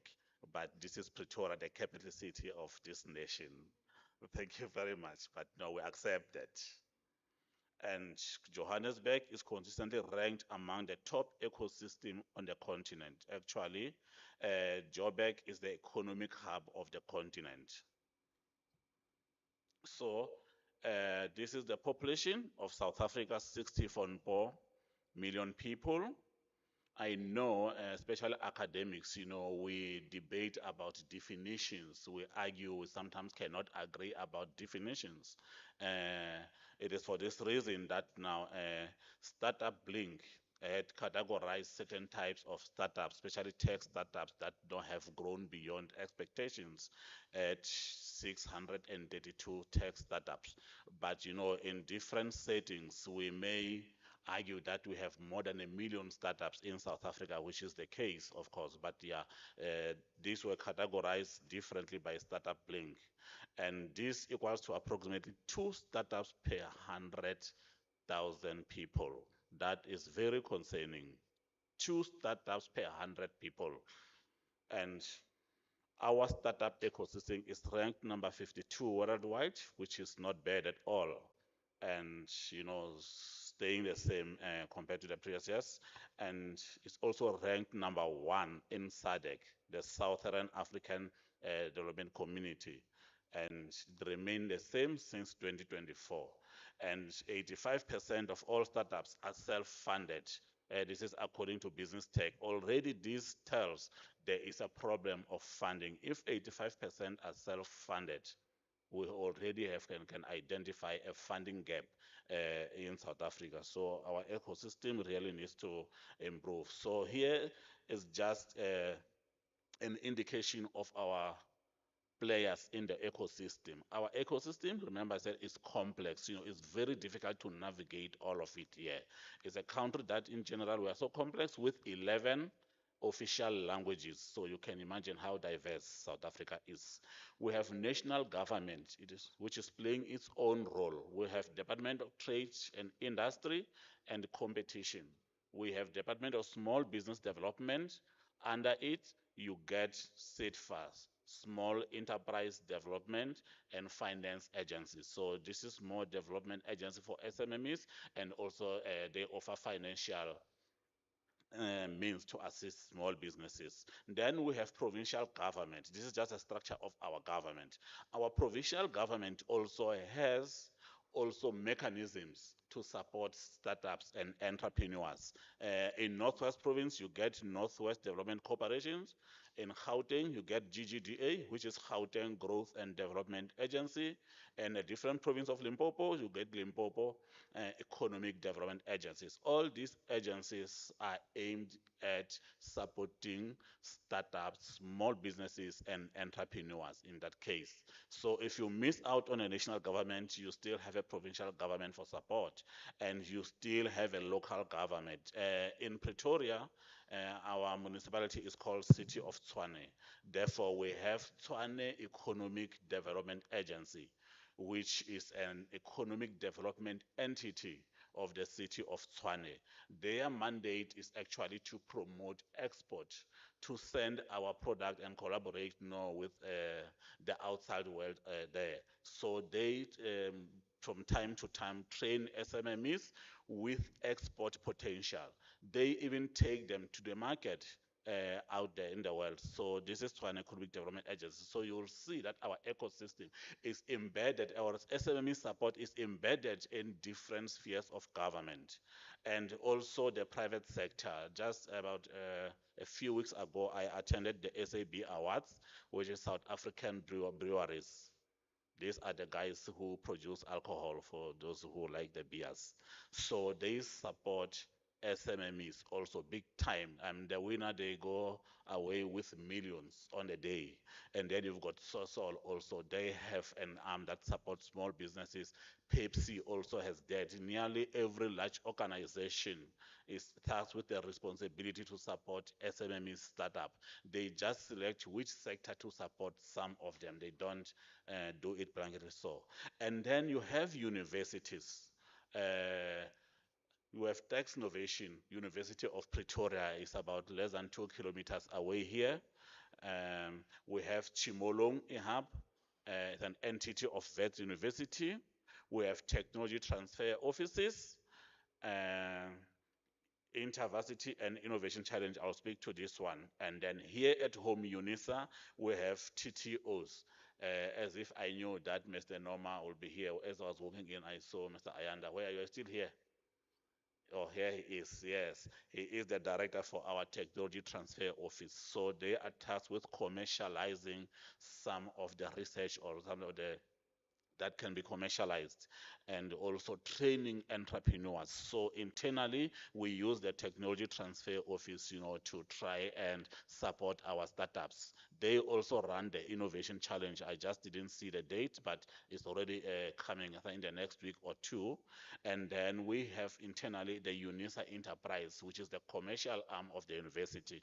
They are tasked with generating third stream income, and they also use some of the startups, they have smaller companies also embedded in them. And we also have eHub. This is an entrepreneurship hub also aimed at supporting startup and SMMEs within the university. This is based in camps. This was actually the basis for the establishment of an NPO, not-for-profit seeking organization, called Inhlanyelo Hub. That is also based at UNISA. So this is basically our internal ecosystem. But this also, it has a support of broader umbrella of the universities called USAF. Back in 2017, the Department of Higher Education and Training started to mobilize universities to promote entrepreneurship so that we can change the mindset of students so that when they graduate, they are no longer trained job seekers, they are trained job creators in terms of startups. So there is support that comes from the department through USAF and an arm called ED, which is Entrepreneurship Development in Higher Education. So we do pitching sessions. Perhaps before then, just a couple of weeks ago, we hosted this national event here on campus called EDEHE Lekgotla. It was on campus, and then in the next week, we are going to have pitching competitions. The winner takes away 100,000, and then ABSA also came on board. ABSA is a commercial bank in South Africa. They actually be giving the winner about 500,000. And I saw the figures, slightly embarrassing to mention these figures because when I saw the figures that Latitude has presented down there, I said, wow, we're looking forward to have a share of that. So we'll talk about it after this to see if we can have some a boost into that going forward. So you'll see our ecosystem coming from the national government, the provincial government, local government. It is the universities also as enablers, and we also influence policy in this case. I will show you example of how as universities can influence policies. So before then, these are just statistics that I have drawn from ZO 2025 startup failure rate. Already the professor has already given the statistics of failure rate of SMMEs. In South Africa, we are a country that do not have a problem classifying information. I would have loved to see this failure rate stats being classified so that we don't intimidate, prospective entrepreneurs. But yes, that's where we are now. So our role as enablers is to make sure that these statistics, they drop to the lowest possible. And this also, these stats I have drawn, from one of the papers I've done years ago. But you will see here the ease of doing business. We were time in days, more specifically, we were taking 31 days to register a business in South Africa back in those years. But if you check today, it takes about 3 to 5 days. So this is how our ecosystem has evolved over the years to say, look, we want to make sure that we have an enabling ecosystem. Back in the days, you'll have to walk or drive to Sunnyside to register a business. Nowadays, everything is done online. You upload the document. So we're not far off in terms of also ease of doing business. Just a comparison. Obviously, now I have indicated we are 60 plus million, while you are 1.3 million. This makes us, a very diverse population with different cultures and all that. And that makes it a little bit challenging in terms of creating one umbrella enabling ecosystem. It is for this reason that our ecosystem sometimes it is also segmented, embedded in local, provincial, uh, universities, in the private sector, and all that. We even have private incubators because each one serves a different market. So you will see also in terms of digital infrastructure, um, your infrastructure in Estonia is advanced. Of course, ours is mixed because we have different, environments. We have urban areas, we've got rural areas, we've got villages where even connectivity, internet is a problem. Now, the people in villages, they've got the ideas, they've got everything, the capacity, but they have no access to certain infrastructures. So that is the challenge. But be it the case, we still have to create an enabling ecosystem that will support them in their own environments because we want all to be developed. We don't want everything to come to the urban areas. So a different ecosystem, a different approach is needed to support those SMMEs and startups in the rural areas and villages. So if you check this startup support, we also have different mechanisms. So many institutions that support startups. Financially and non-financial support is available, but what is the impact? That is the question, and of course, it's a question for another day because we have mixed feelings in terms of the impact. But there are good stories to tell coming startups that are coming from incubators from CEDA. I know TIDA. We have one skin company, I think it's called Pusha M. The lady was incubated by CEDA. She was incubated by the Innovation Hub. And then today she has grown. So many case studies, but we want to hear many more of such case studies. So talent and education, access to funding. You'll go through that. We do have access to funding, but it is limited for startups. It is limited for the disadvantaged. It is so difficult for those who have nothing to access funding, even in terms of information. So that is where we are. But I can tell you, we're not doing so bad. That is why even the rankings, we are at least graded correctly. And then the current initiatives, this is what I have already alluded to. I just copied this because the tender is still on terms of reference. The appointment of a service provider to conduct a two-phase project. This is a policy scan on entrepreneurship policies in South African universities and development of a national policy guideline document on entrepreneurship in higher education. As I said, as universities who are enablers, also we have a responsibility to influence policies. So it is this umbrella body of universities that issued a call to universities and researchers to say, look, we want to influence the entrepreneurship policy, how SMMEs, how startups can be supported.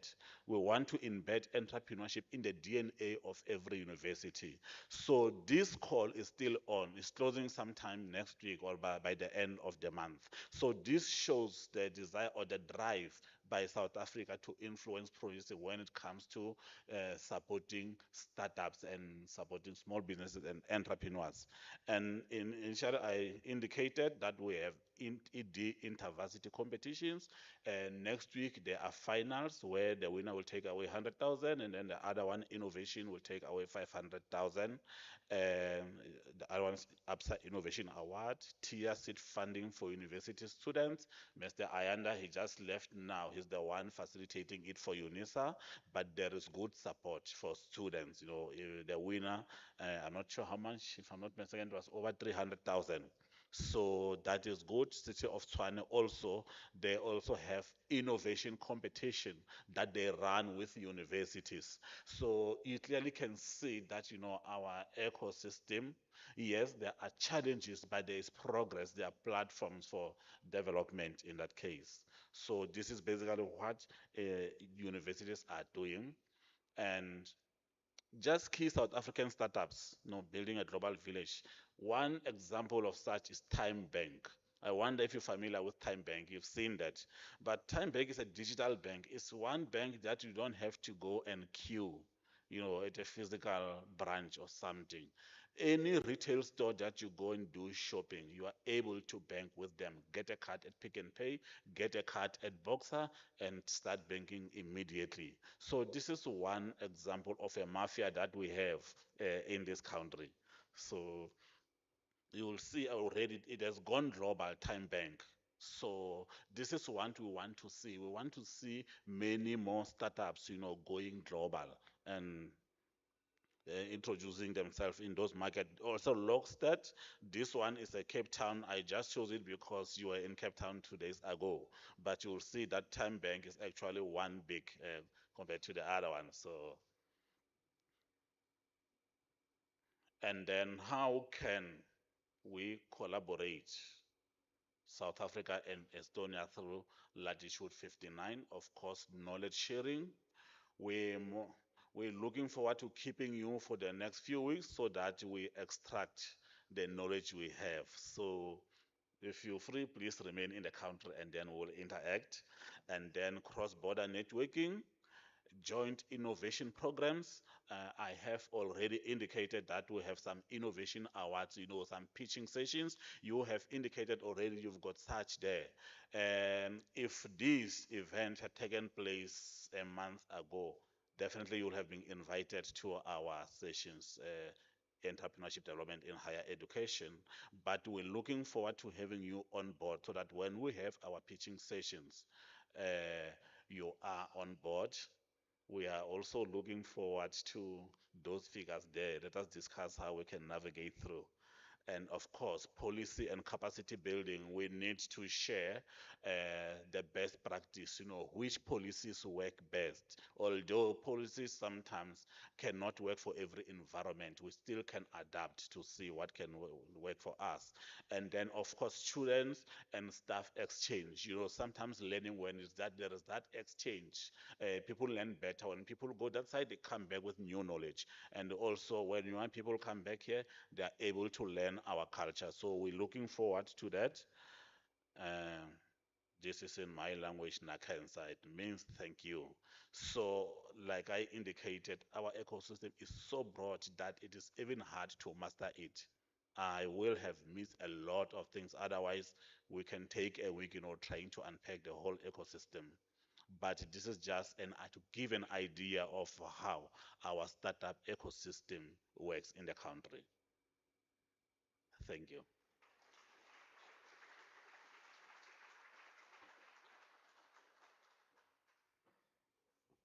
Thank you very much.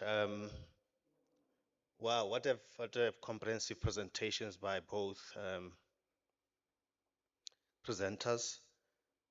I'm looking at the clock. We still have some time, and I'm going to invite Prof. Evelyn Chilwane-Tsoka to come facilitate a conversation between the presenters and yourselves. I was hoping that colleagues will help us um, with her bio, because it's also quite extensive also. And I don't want to stand between yourselves and lunch. I don't smell it yet, but it is coming. Uh, Prof is she's an extraordinary professor of applied management and was appointed in July 2025 to her current role under the deanery portfolio as a distinguished professor contributing to the college's catalytic niche areas. Her contribution and achievements include mentorship of postdoctoral candidates and young academics. She has published extensively in national and international journals and presented papers globally, co-supervised and co-published with students and colleagues, significantly contributing to UNISA's academic output. Delivered a public lecture on decolonizing student mindset in entrepreneurial discourse.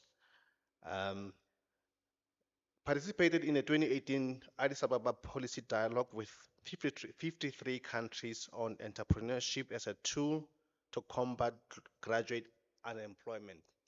Graduate unemployment in South Africa is a major, major headache, and I'm hoping as we discuss ecosystems, startup ecosystems, we'll start chipping away against these numbers. Prof, welcome to the stage, and I'm going to ask our colleagues to come with the microphones, and I'm going to invite Lizzie and Dr. Sambo to join Prof on on stage. I apologize in advance to colleagues sitting on my right. Apparently, I can't move this thing. You'll have to watch this conversation on stage, on the screen. Over to you, Prof.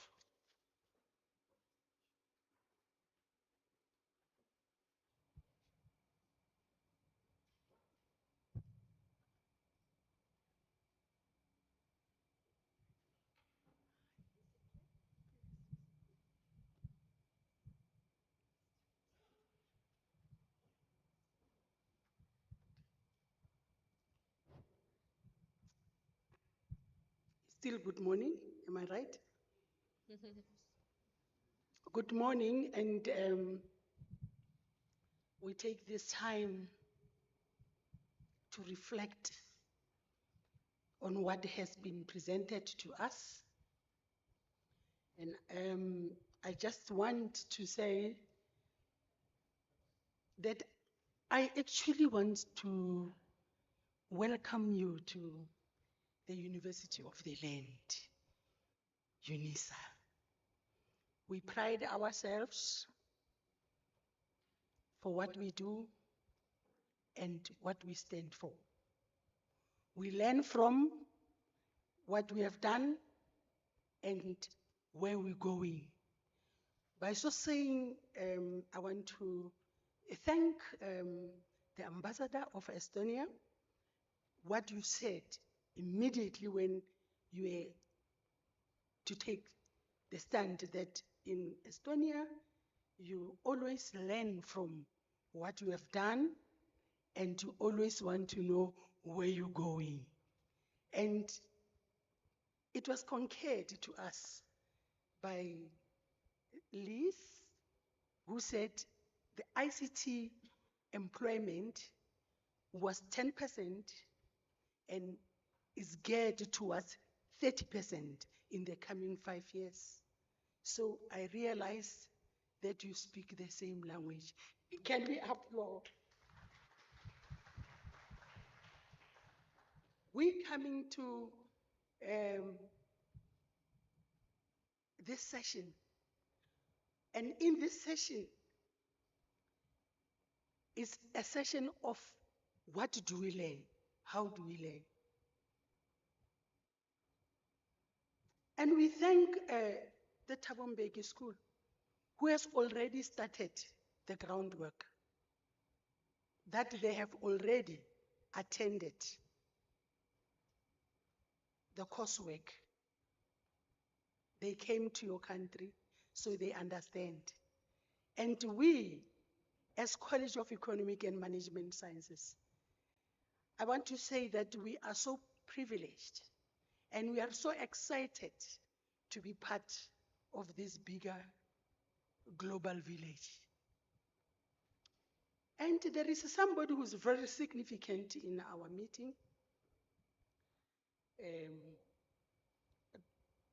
Dr. Ayanda Noma. Can you stand up? I want them to see who is doing Department of Technology, Transfer and Commercialization. In his department, how they assist students for startups. They stand for give us your idea and we will bring the support in terms of funding. And I also wanted to chip to the notion that Dr. Sambo has provided the complex nature of South African perspective.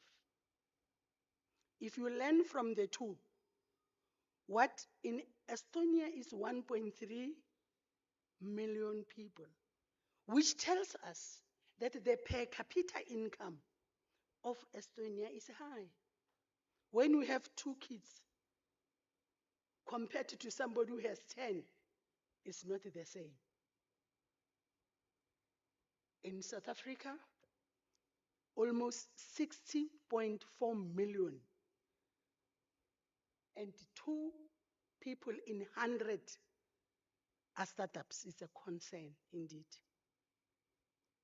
And also, this I'm noting, and also to understand that in South Africa, our unemployment in the first quarter for youth was standing at 46.4%.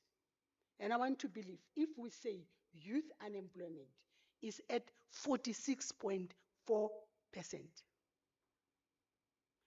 our young people who are a window of opportunity, if we don't do anything about them, that window of opportunity can become a time bomb because they're home and they're ugly, yet they have ideas.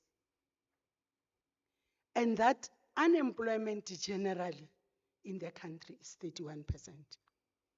So it's actually saying to us as policymakers, as university, where we are enablers, that we begin not only to attend, but to say, hey, what then? What is the way forward? They say in Estonia, this is, I want you to take us further. They say, first day, think big. When you start a business, they give you a sense that think big. Put a mindset that I am not going to be limited by challenges. I'm going to think big. And they have mentorship programs that are set everywhere. They say their text can be, you can do it in 3 minutes online. So we're talking about a giant country, very small in population, but very giant. in what they do. In South Africa, Dr. Sambo has given us so much that there are problems in the market. Participating in a market space is not easy. We have TIDA, we have SIFA, we have all these agencies. We have City of Tshwane that helps people, Gauteng Enterprise Propeller, that is there to assist startups. It is a giant environment, and we want to learn. As I open this discussion to the floor, I think we have tapped on much that has been said. Are we ready? Can you just, for a minute, do it? You know, we've been sitting, and it's a time for reflection. It's a time for, yeah, let's stretch. Can we stretch? You know, we're stretching for them. They must. We're stretching for them. So, it's okay. It feels better. Blood circulation. So, the two presentations, I just want to say, and our online listeners, can we now start? The format will be, I will take 4 from this side, 4 from this side, maybe the first 4, and then we say questions that you have, and 2 to Liz and 2 to Wise. The first 2 questions, the first 4 questions. Then we can have a way of unpacking as a panel. They will be unpacking to us. Ladies and gentlemen, the interaction, let's make it that we all understand. When we go out, even when you are sleeping, if they ask you a question, you will be able to answer. And then the next round of questions will come from this side. Who are the people who are helping me? I see already from this side, I see already a gentleman. Introduce yourself and which organization you represent, and direct the question to our panelists. Then from there we will have, it will go in that order. And then the third hand, is there the fourth hand? The fourth hand. So we shall start the first round of questions. It's our gentleman, introduce yourself, and so forth and so forth. Thank you so much, Chair, for recognizing me. My name is Chidocha Shenyere. I represent the... My name is Chidocha Shenyere. I'm a postdoctoral fellow at the Thabo Mbeki School, the one co-hosting. My question is to you, Liz. I see you speak about startups and the importance of funding or financing. And from the figures you were speaking to, they are very impressive. And I just want to hear your comment on this, because as Prof. Sambo has already demonstrated, funding is always an issue for startups, especially here.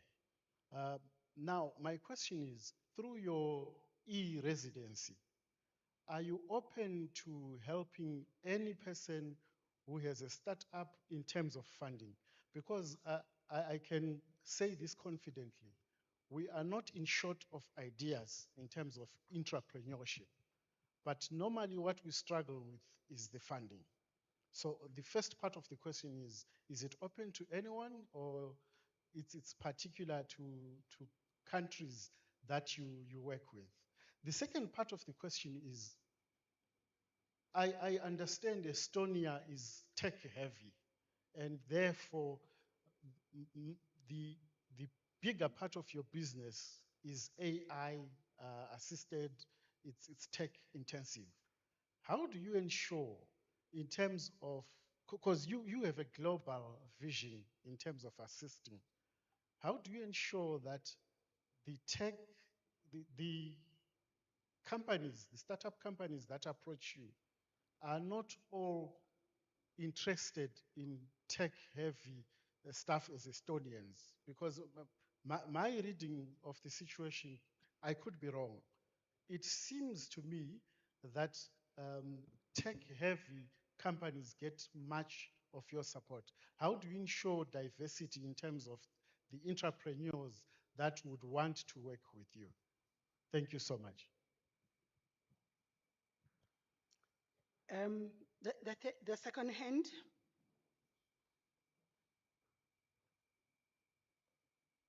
A gentleman with a blue jacket.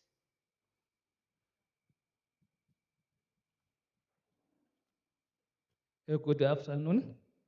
I'm Isaac Munyela from MIA Academy. MIA stands for Manyachi Isaac Academy. I'm also the product of Timali, recently TMS. Yeah, what I want to ask is that how long it takes for one to be funded. For example, in 2018, I came with a project called Academics versus Non-Academics, because I was in the education system. And then the academics, I was modeling for learners who were able to pass grade 12 and then go to tertiary institution and study different disciplines. And then non-academics, I was modeling those who can't able to reach grade 12. In most cases, we classify them as those who have got a talent. For example, the artist. Most of the successful artists in South Africa, they don't have a backup of qualifications, but they are far much successful than the academics in some instances.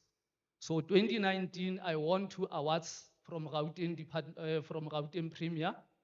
For those that research, it was the first award, it was Excellent Education Award. Another one, it was on authorpreneurship, because we also publish books. It was titled Authorpreneurship Award. And then lastly, we are hosting MIA Creative Writing and Literature Awards, where we bring different experts and discipline and professionals in the awards.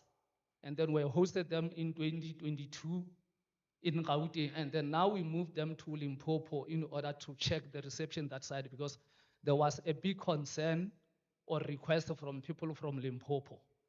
So in that award ceremony, we outlined 4 things.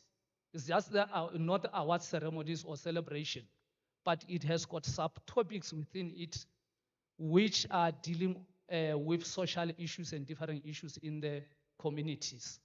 Firstly, we have a mental health session. We have book adaptation, film and production. We have music, professionalism and branding. And then we have thought leadership. And then lastly, we close with the awards ceremony.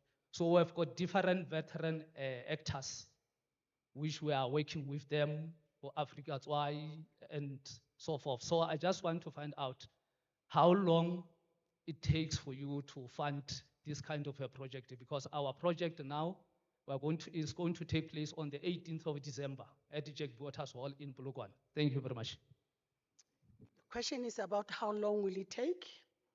I think he's concerned from his own personal perspective. Can we get the third hand? Thank you very much. My name is Freddy Maladzi. I'm from Dinoko IT Solutions. The owner of Dinoko IT Solutions is a small company. Lizzie, I've got to say, what you were saying was very inspiring.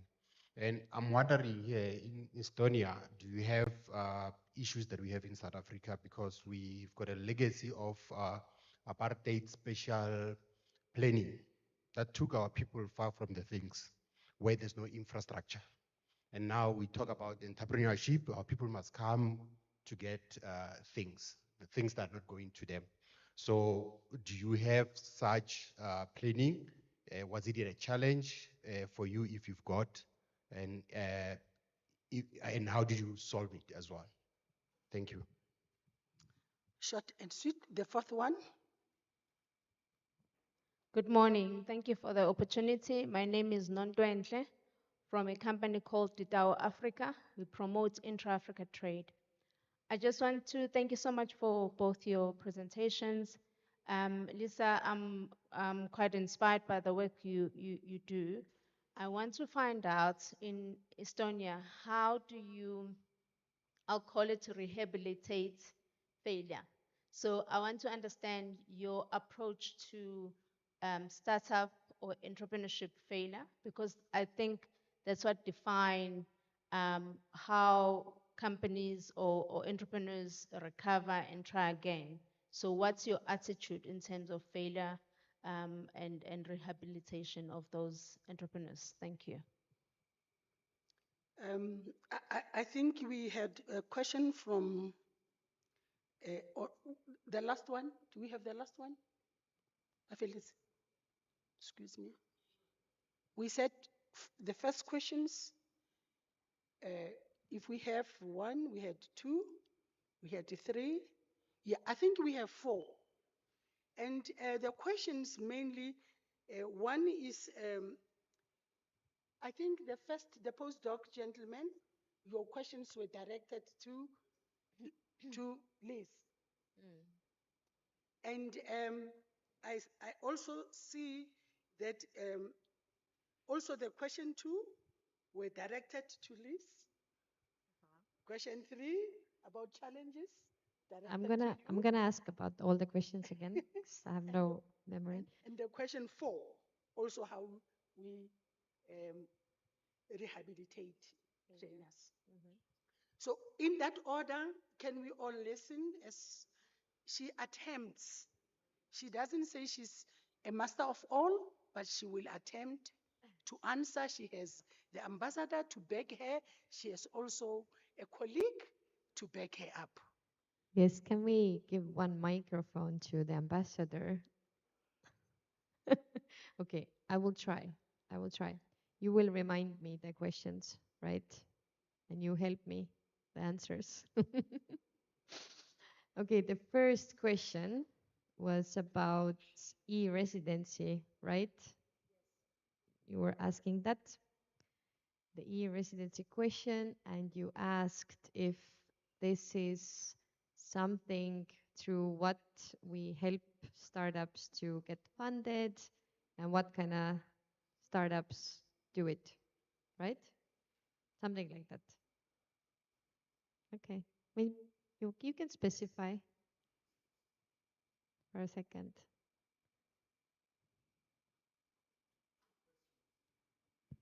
Yes, you had 2 questions. So there were 2 questions. The first one was, in terms of accessing funding, Yes. are you open to fund anyone who approaches you? Mm-hmm. Because with lots of startups, it's always the startup capital Yes. where we fail. Mm-hmm. The second part of the question. Don't ask a second. I will just do one and by one. Okay. It's easier. So many questions. Okay, so first, funding. Oh, what a great question. So funding in all the startup ecosystems is like the main key issue. And I want to change that kind of narrative in people's minds that this is the only thing that helps startups forward. Like, this is the main question I get in all the startup conferences, by the way. Like, if we would have funding, we could solve so many things. But I don't 100% agree. Like, I do believe that funding is important, like in a sense that you have to have people who believe in your idea. You could have also friends, family, like angel investors, like some kind of partner who thinks that your idea is amazing. So you need that like money to grow. But I don't think it's the only thing. And no, the answer is no. Not all startups get the funding, right? You have to like really prove that your startup is worth that. And that is such a like a mega competition anyway. 99% of the startups fail. Like that's just statistics. And that's like a harsh reality in a sense. Right now we were evaluating like 200 plus startup applications that came to our Kenya's pitch competition. And you see like those solutions, many of them deserve it. And like they will work on it. They have to get really visible in front of the investors, in front of business angels, but not all of them will get it. And not through e-residency also only. With e-residency, you would get the access to Estonian digital services and you could start the company with less than 15 minutes, but it doesn't grant you a funding for sure. Like you have to have a good company and really attract already the clients, like show us that this is actually working. We need your solution. And then you will find those investors. There's like, you know, lots of investors in US, Europe, UK, also in Africa, who are investing into good solutions. And the other question was such a great memory.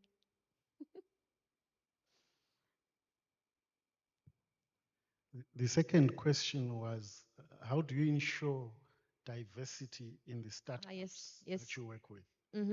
So that you said that Estonia is very tech heavy, and how do we ensure that? Okay, again, super good question. I have been in the technology startup ecosystem for a long time now, and like,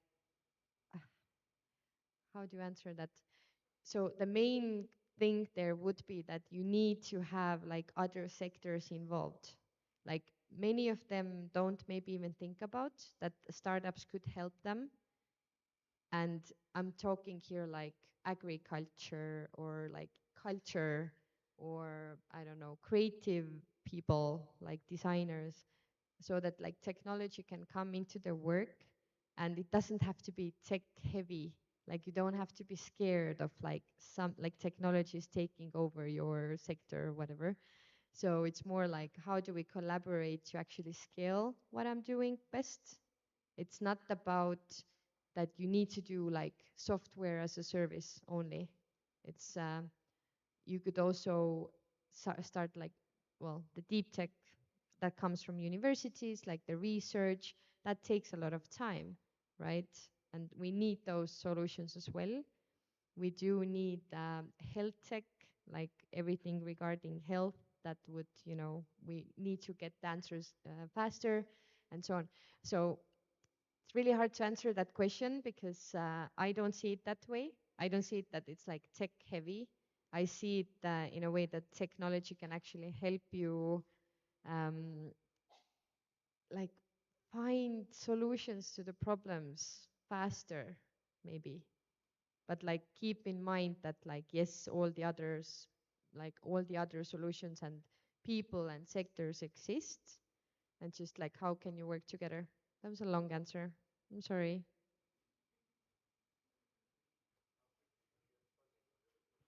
How quickly can get the funding? Love that question. Depends. Like really depends. And like it's really hard. Like, okay, so we have seen startups get the funding like the day they come to Latitude 59 event because they have such a good solution, and we need it to the world that will like save people, save problems. I don't know, solve climate issues, help to test people's health faster. I don't know, make logistics like logical and smooth. And so there have been startups who have found investors right away. But for that, again, like how do you know that what you do is necessary to the world? You gotta talk to people, like so many of them, before you actually like know that, and not just like 30 your closest friends, but actually very diverse people would be like a good suggestion. and maybe to run like different pilots. And for example, if we do pitch competition, then we also want the startups to prove that they already have traction. They already have, like, let's say 5 clients even only that are paying for that, what they're doing, or are using it, and there is an impact. And if you can show me that there is an impact to your solution, then there is money in the world. That's like not, that's probably not the problem actually. Just need to get it here to Africa, to African countries, and show the investors that what people are building here has a mega impact, but just like lots of people don't know it. So I didn't answer your question how quick you get a funding, but I said that it depends on your solution and what you're building, and do most of the people in the world need it, or you're building it for a very specific, like, specific group of people. And you should think global, of course, as well, right? And so, did I answer your question? No.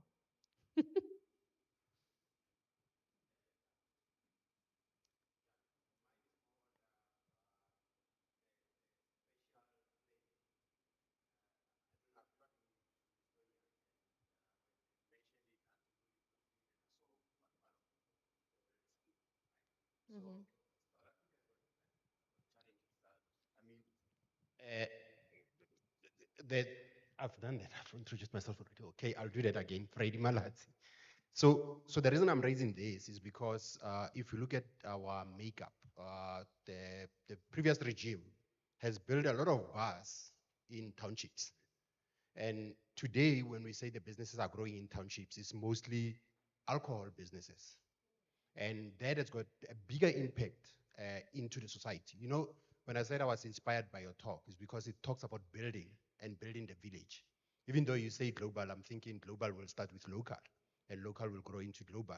So now, in townships, we've got mostly alcohol businesses, which are big, and then they get our people more drunk instead of the education, and people are more unemployed.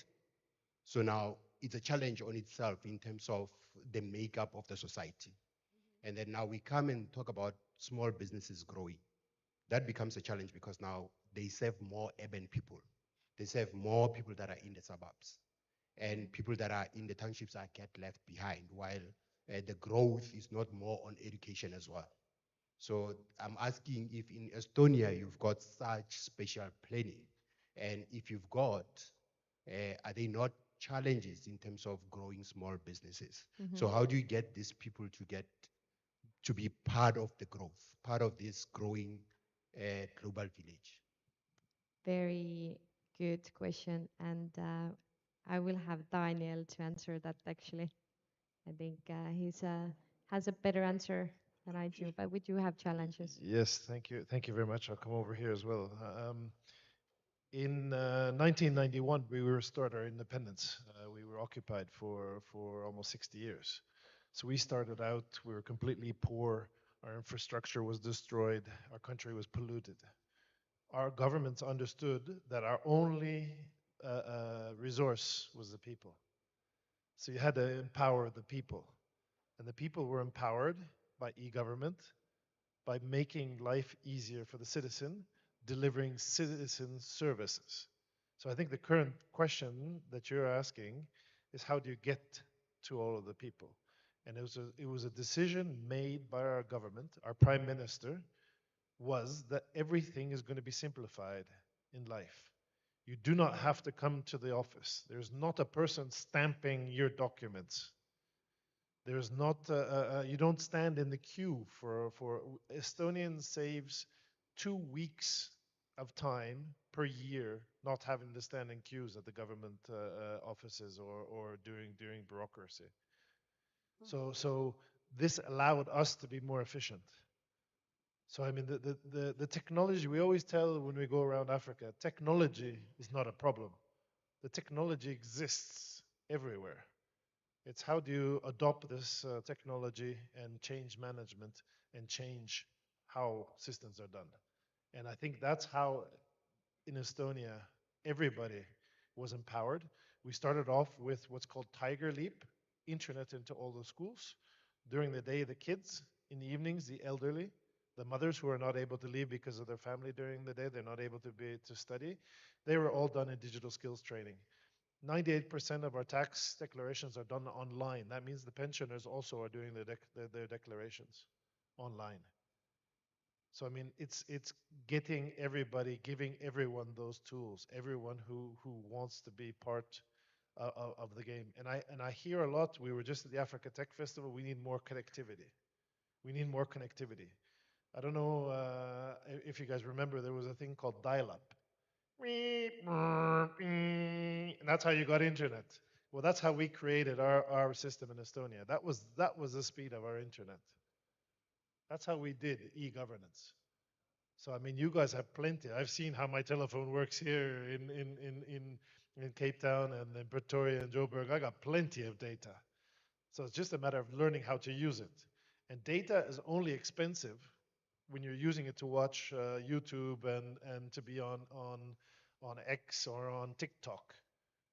Internet is cheap when you're using it to make business, when you're using it to make money. So the goal is that the tools exist for you to use the internet that you have to create jobs that we heard from Professor here in the building, to create those opportunities, that we don't have job takers, we have job makers. And I think that was the trick in Estonia. Thank you, Your Majesty, and for adding or adding value also on that our number 3 contestant of questions. I can see that Estonia, they've already told us that you marry online, you divorce online. So can we clap for Estonia? Divorce online, marry online. What an institution, or what a country, or the fourth industrial revolution, I mean, has taken off the ground. Artificial intelligence, when they connect us, because they say they wanted to connect Africa. So when they connect us, they know that when you start a business with them, that goes through extreme rigorous. It's not just because they connect you to investors, they connect you to mentors, it's going to be easy to get funding. No, your application still goes through screening processes. Now we will have the last one. Yes, Yeah, who I spoke remember. about, your question is about rehabilitation. Yes, the failure, like So- how to get over failure fast. Is yeah, and how do we rehabilitate the founders back to what they're doing? This is a good question, and I would say that maybe like 10 years ago, I would have answered differently, because I would say that Estonian founders definitely also had this like fear of failure, right? Because we didn't talk about it too much. It was like kind of scared. You only want to talk about it when you were already successful. You were like, okay, now I'm like, like successful. I can talk about how many times I failed. But this is kind of human nature also, I would say. Now it's another story. Like we hear founders talking a lot about, like we have a lot of those like second and third time founders now. And it's like when you talk about failure and normalize it, then it gets to being more normal, so to say. And by the way, normalne, which is normal, is like the main word in Estonia. How do you feel? Normal. It's good. Like it was very like describing us. But when you talk about failure, then we like at Latitude Stage, for example, we are hosting a session about like fuck up stories. So people can come on the stage and talk about like what went wrong, and then everybody's like supporting it. It's like a therapy session for founders, which is like so necessary. And like I recommend to do it a lot, like in like different events, meetups, communities. It's kind of like a smaller stage, like an intimate setting. People then open up. They're like, oh, I also failed at that thing. What should I have done differently, like in your opinion? And then when people really share and there's like vulnerability in the room of founders, because like founders think that everything they need to do is be tough and show it to the world that I will succeed. But I would say that it's the other way around. Like until you're like honest with yourself, you're gonna fail either way. Like nobody's gonna be successful from day one. Like I don't know any of those people, and I don't believe in that. I believe in that every failure has like a learning in it, and so the more we talk about it, the easier it gets. Basically, it's like with everything in life, but founders need support a lot, and it's like a mental health check-in when they can talk about it.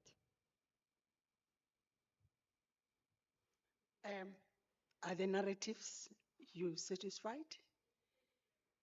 My audience, are you satisfied about the? Yeah, there was questions. I would love you to wrap and make it one straight question, because you brought up segments. Now I think they got lost from the segments of questions that you brought, and please just ensure that we have not 3 segments, but Okay, no, thanks very much. Actually, my question was not directed to ISA only. It was also directed to UNISA Enterprise. So yeah, when it's answered, it should not be one-sided. So it was both areas based on the project that we are doing. Because we applied for funding. I can't disclose some other previous incidents where you apply for funding and some other state agencies, they will use your proposal to go and get other things. So I don't want to go to that route, but I was just putting this question to say, even UNISA based on its leg, what kind of help can it suffice to? Thanks. Thank you. Can we say that from UNISA, I will have, because the UNISA Enterprise, anybody from UNISA Enterprise Development, in the absence of them being here, I would ask Norma, because I know that he's directly working because of his department, what they are doing. Can we take it to Norma?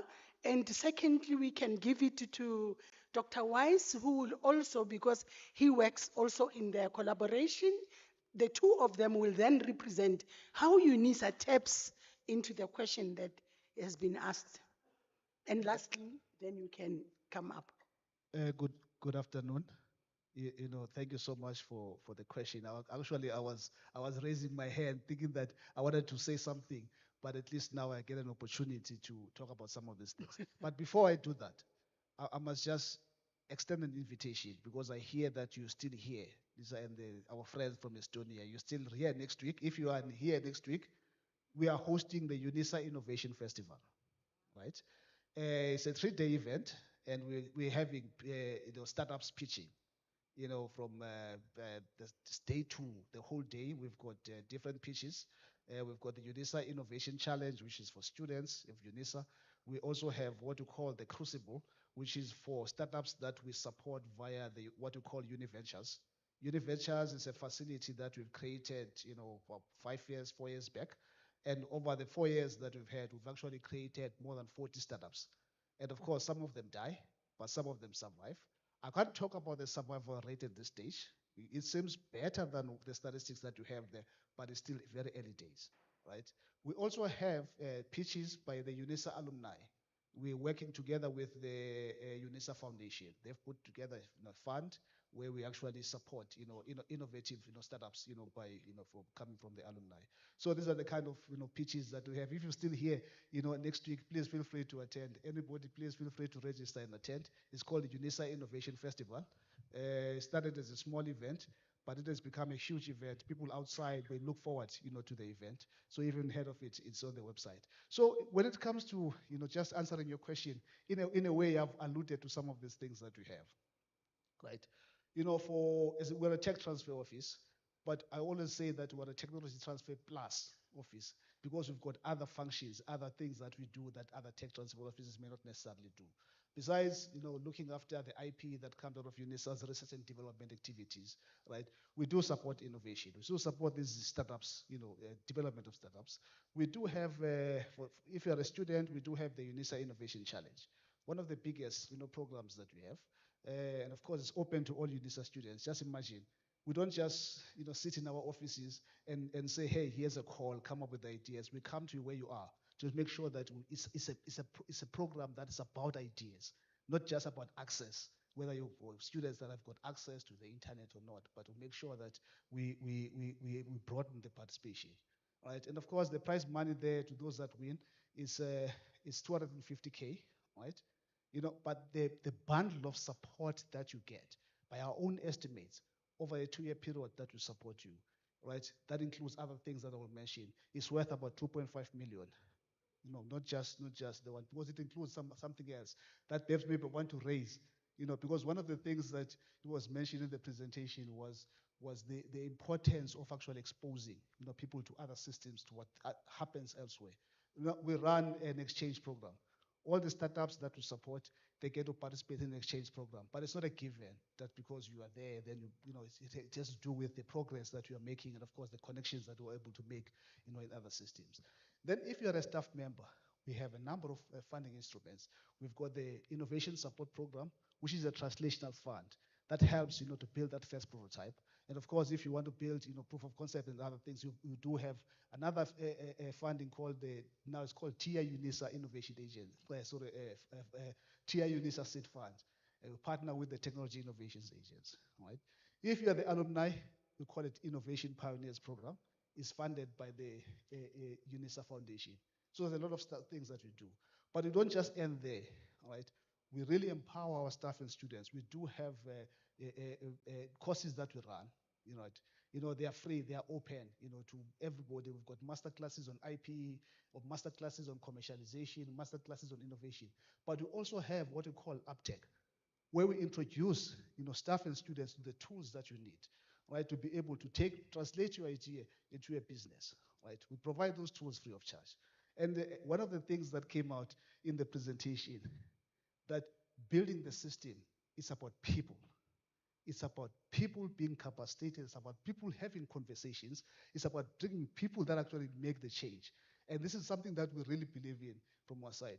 We believe that if we talk about the country making a change, making a leap, it's the people that are going to drive that particular change. That's why for us it's very important to really work on creating conversations and creating the necessary, conditions for that to thrive. Thank you. Thank you, Dr. Noma, for clarifying to us a variety of activities that we are doing as a university to promote or to assist the startups.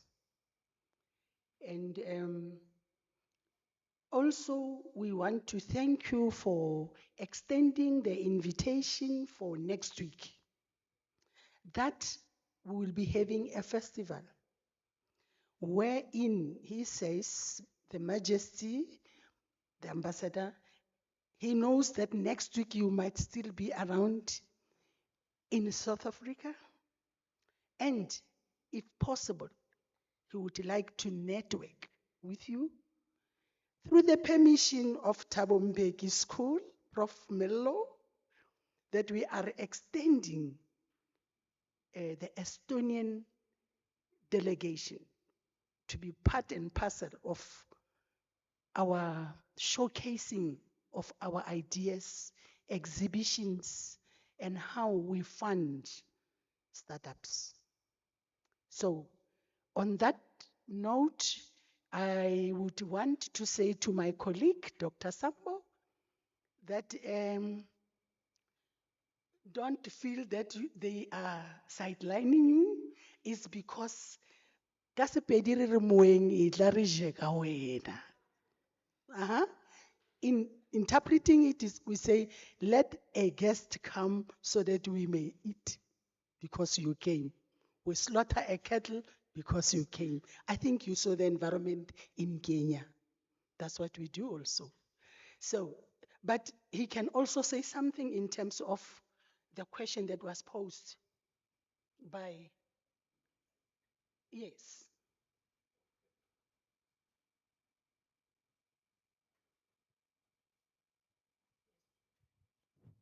Okay, thank you.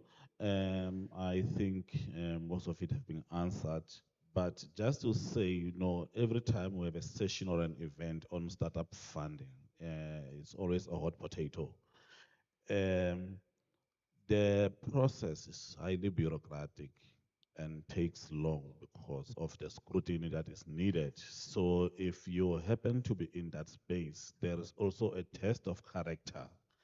Funders also look for character to fund. So it takes long, but you have to keep going. But it is very important to understand the ecosystems, to know where exactly do you belong. Do you want for grant funding? Are you looking for a loan? What type of a funding? Or is seed fund? It's very easy once you understand to go exactly to a funder that caters for your needs. But now, if you, example, go and make an application to CIFA, you wait for 3 months only to find that they are not the designated body to fund your business or idea. So it's very important to really understand the type of available funding mechanisms and align yourself with that, and also create a room for disappointment and have that desire to start all over again. Rome was not built in a day. So the answer was that to get funding overall, it takes time because it's money. Thank you. Thank you, Dr. Sambo. You can also look at your time, and I want to post this to you. I don't want me and my colleague to do final wrap up, but we are saying the questions that were asked, I think they represent almost everything that we wanted to know. Is there anybody who can it be? My brother come and they say, they say it is, maybe, can I give them 1 minute, 1 minute, 1 minute? No? What will be the way forward? Or during networking session when we eat, then we can address other questions. Can it be, are we okay about it? That while we are dispatching to our station, then we can have time to network. But I just wanted to thank you all who listened and gave questions. Unfortunately, we cannot take a second, row of questions. But from CAMS, the House of Entrepreneurship, the flagship of entrepreneurship, with collaboration with the Department of Technology Transfer and Commercialization, with the Tabombeki. We are here to say, this has been a wonderful presentation that we got. Can we give them an applause, our presenters? And we are saying, Yes, I just gonna. We can also answer all your questions tonight when we have our event and you are free tonight, like Friday night plans. We have still more room. I think we're gonna put up the QR code so we will get to the link. It's here. Here it is. So fast. So if you want to come and kind of like know more, we have also e-residency representative there, Mats Kuuskama, who is going to talk more about the residency opportunities. Daniel will, of course, speak more about Estonia.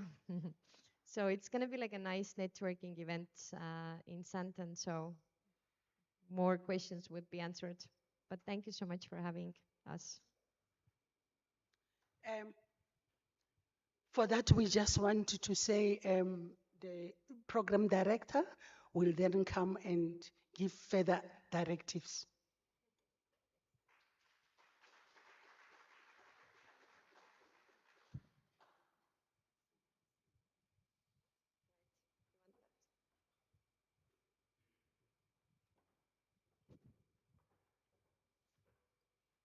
Thank you, Prof, for facilitating that session.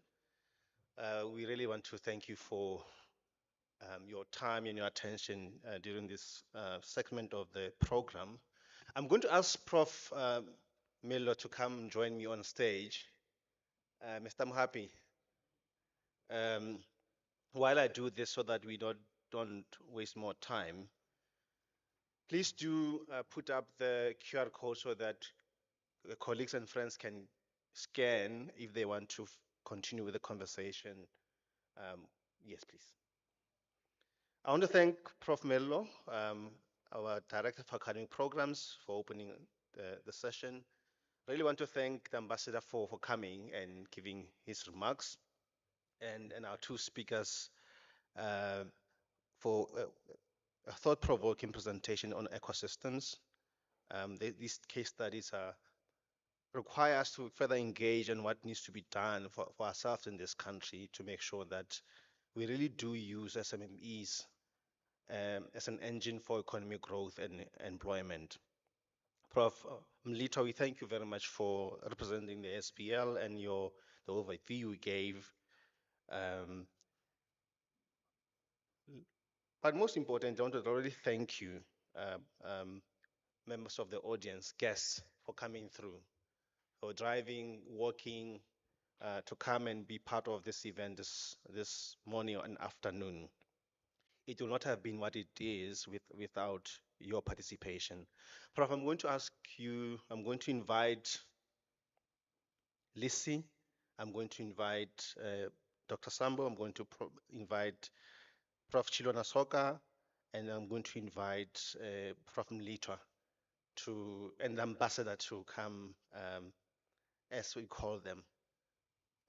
I think these things were arranged in particular ways. I will firstly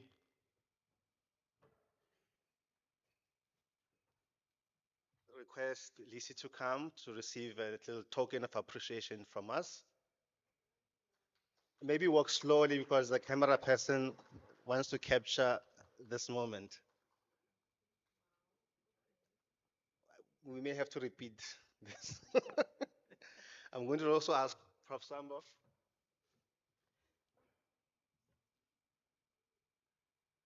Also walk slowly because the lenses are not connecting properly that side.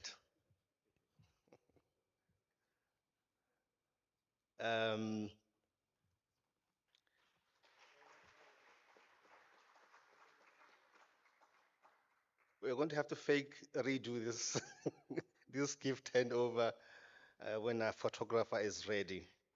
I'm going to ask Prof. Mlita to also come through.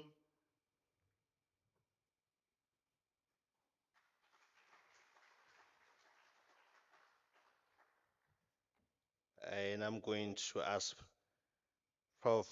Chilona Soka to also join us.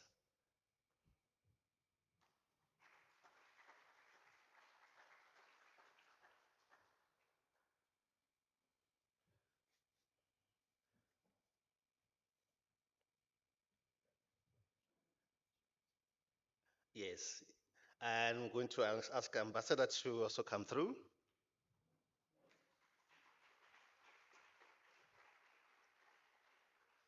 While the ambassador is coming, I'm going to ask Lisi and Dr. Sambo to come again with their gifts so that the photographer can quickly take. Yes, please. Ambassador, please stand just stand there. Prof, both professors, please come this side. Prof. Mlito and Prof. Soka, please also just come this way. Yes. And Are you done, Doc? Did you take your picture? Please. Yes, yes, we are redoing it. Apologies, colleagues. I know those who wanted to ask questions will say this is a minute that you're wasting.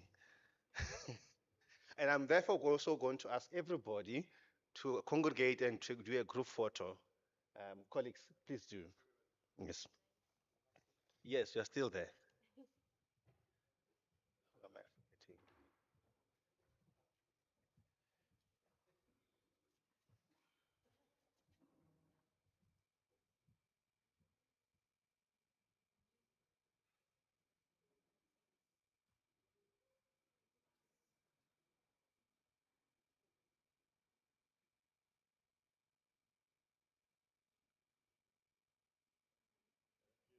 While you are there, I'm going to ask Ntabiseng to come to me.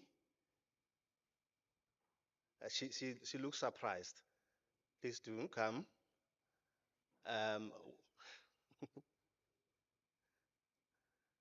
it's nothing serious, don't worry. Colleagues, we have come to the end of the program, and I'm going to ask you to take the guests back to where they were. Please do follow Ntabiseng. Follow the leader. Follow the leader. Thank you very much. As we release them, I will talk further on what's next. We indeed have come to the end of the program. If you have questions, comments, or want ways to interact with the professors and colleagues from Estonia, please do interact with me, and we will facilitate the possibility of that engagement. It seems you want me to close in prayer, and look, some of you are looking at me as though. So we do have, yes, we have come to the end of the program, and feel free to network. I have been informed of an unfortunate situation that can be rectified today. Le tla re inela matsogo metsing. I think there was some miscommunication and mishap with regards to our lunch, and it's not here. And therefore, we can't say stay for the next 30 an hour waiting for things to happen. So I think it would be safe to say we're going to release you, and you will have to pardon us for this time. It's not in our nature to have guests and not feed them. Unfortunately, there was some mishap. Thank you, colleagues, and enjoy the rest of the afternoon.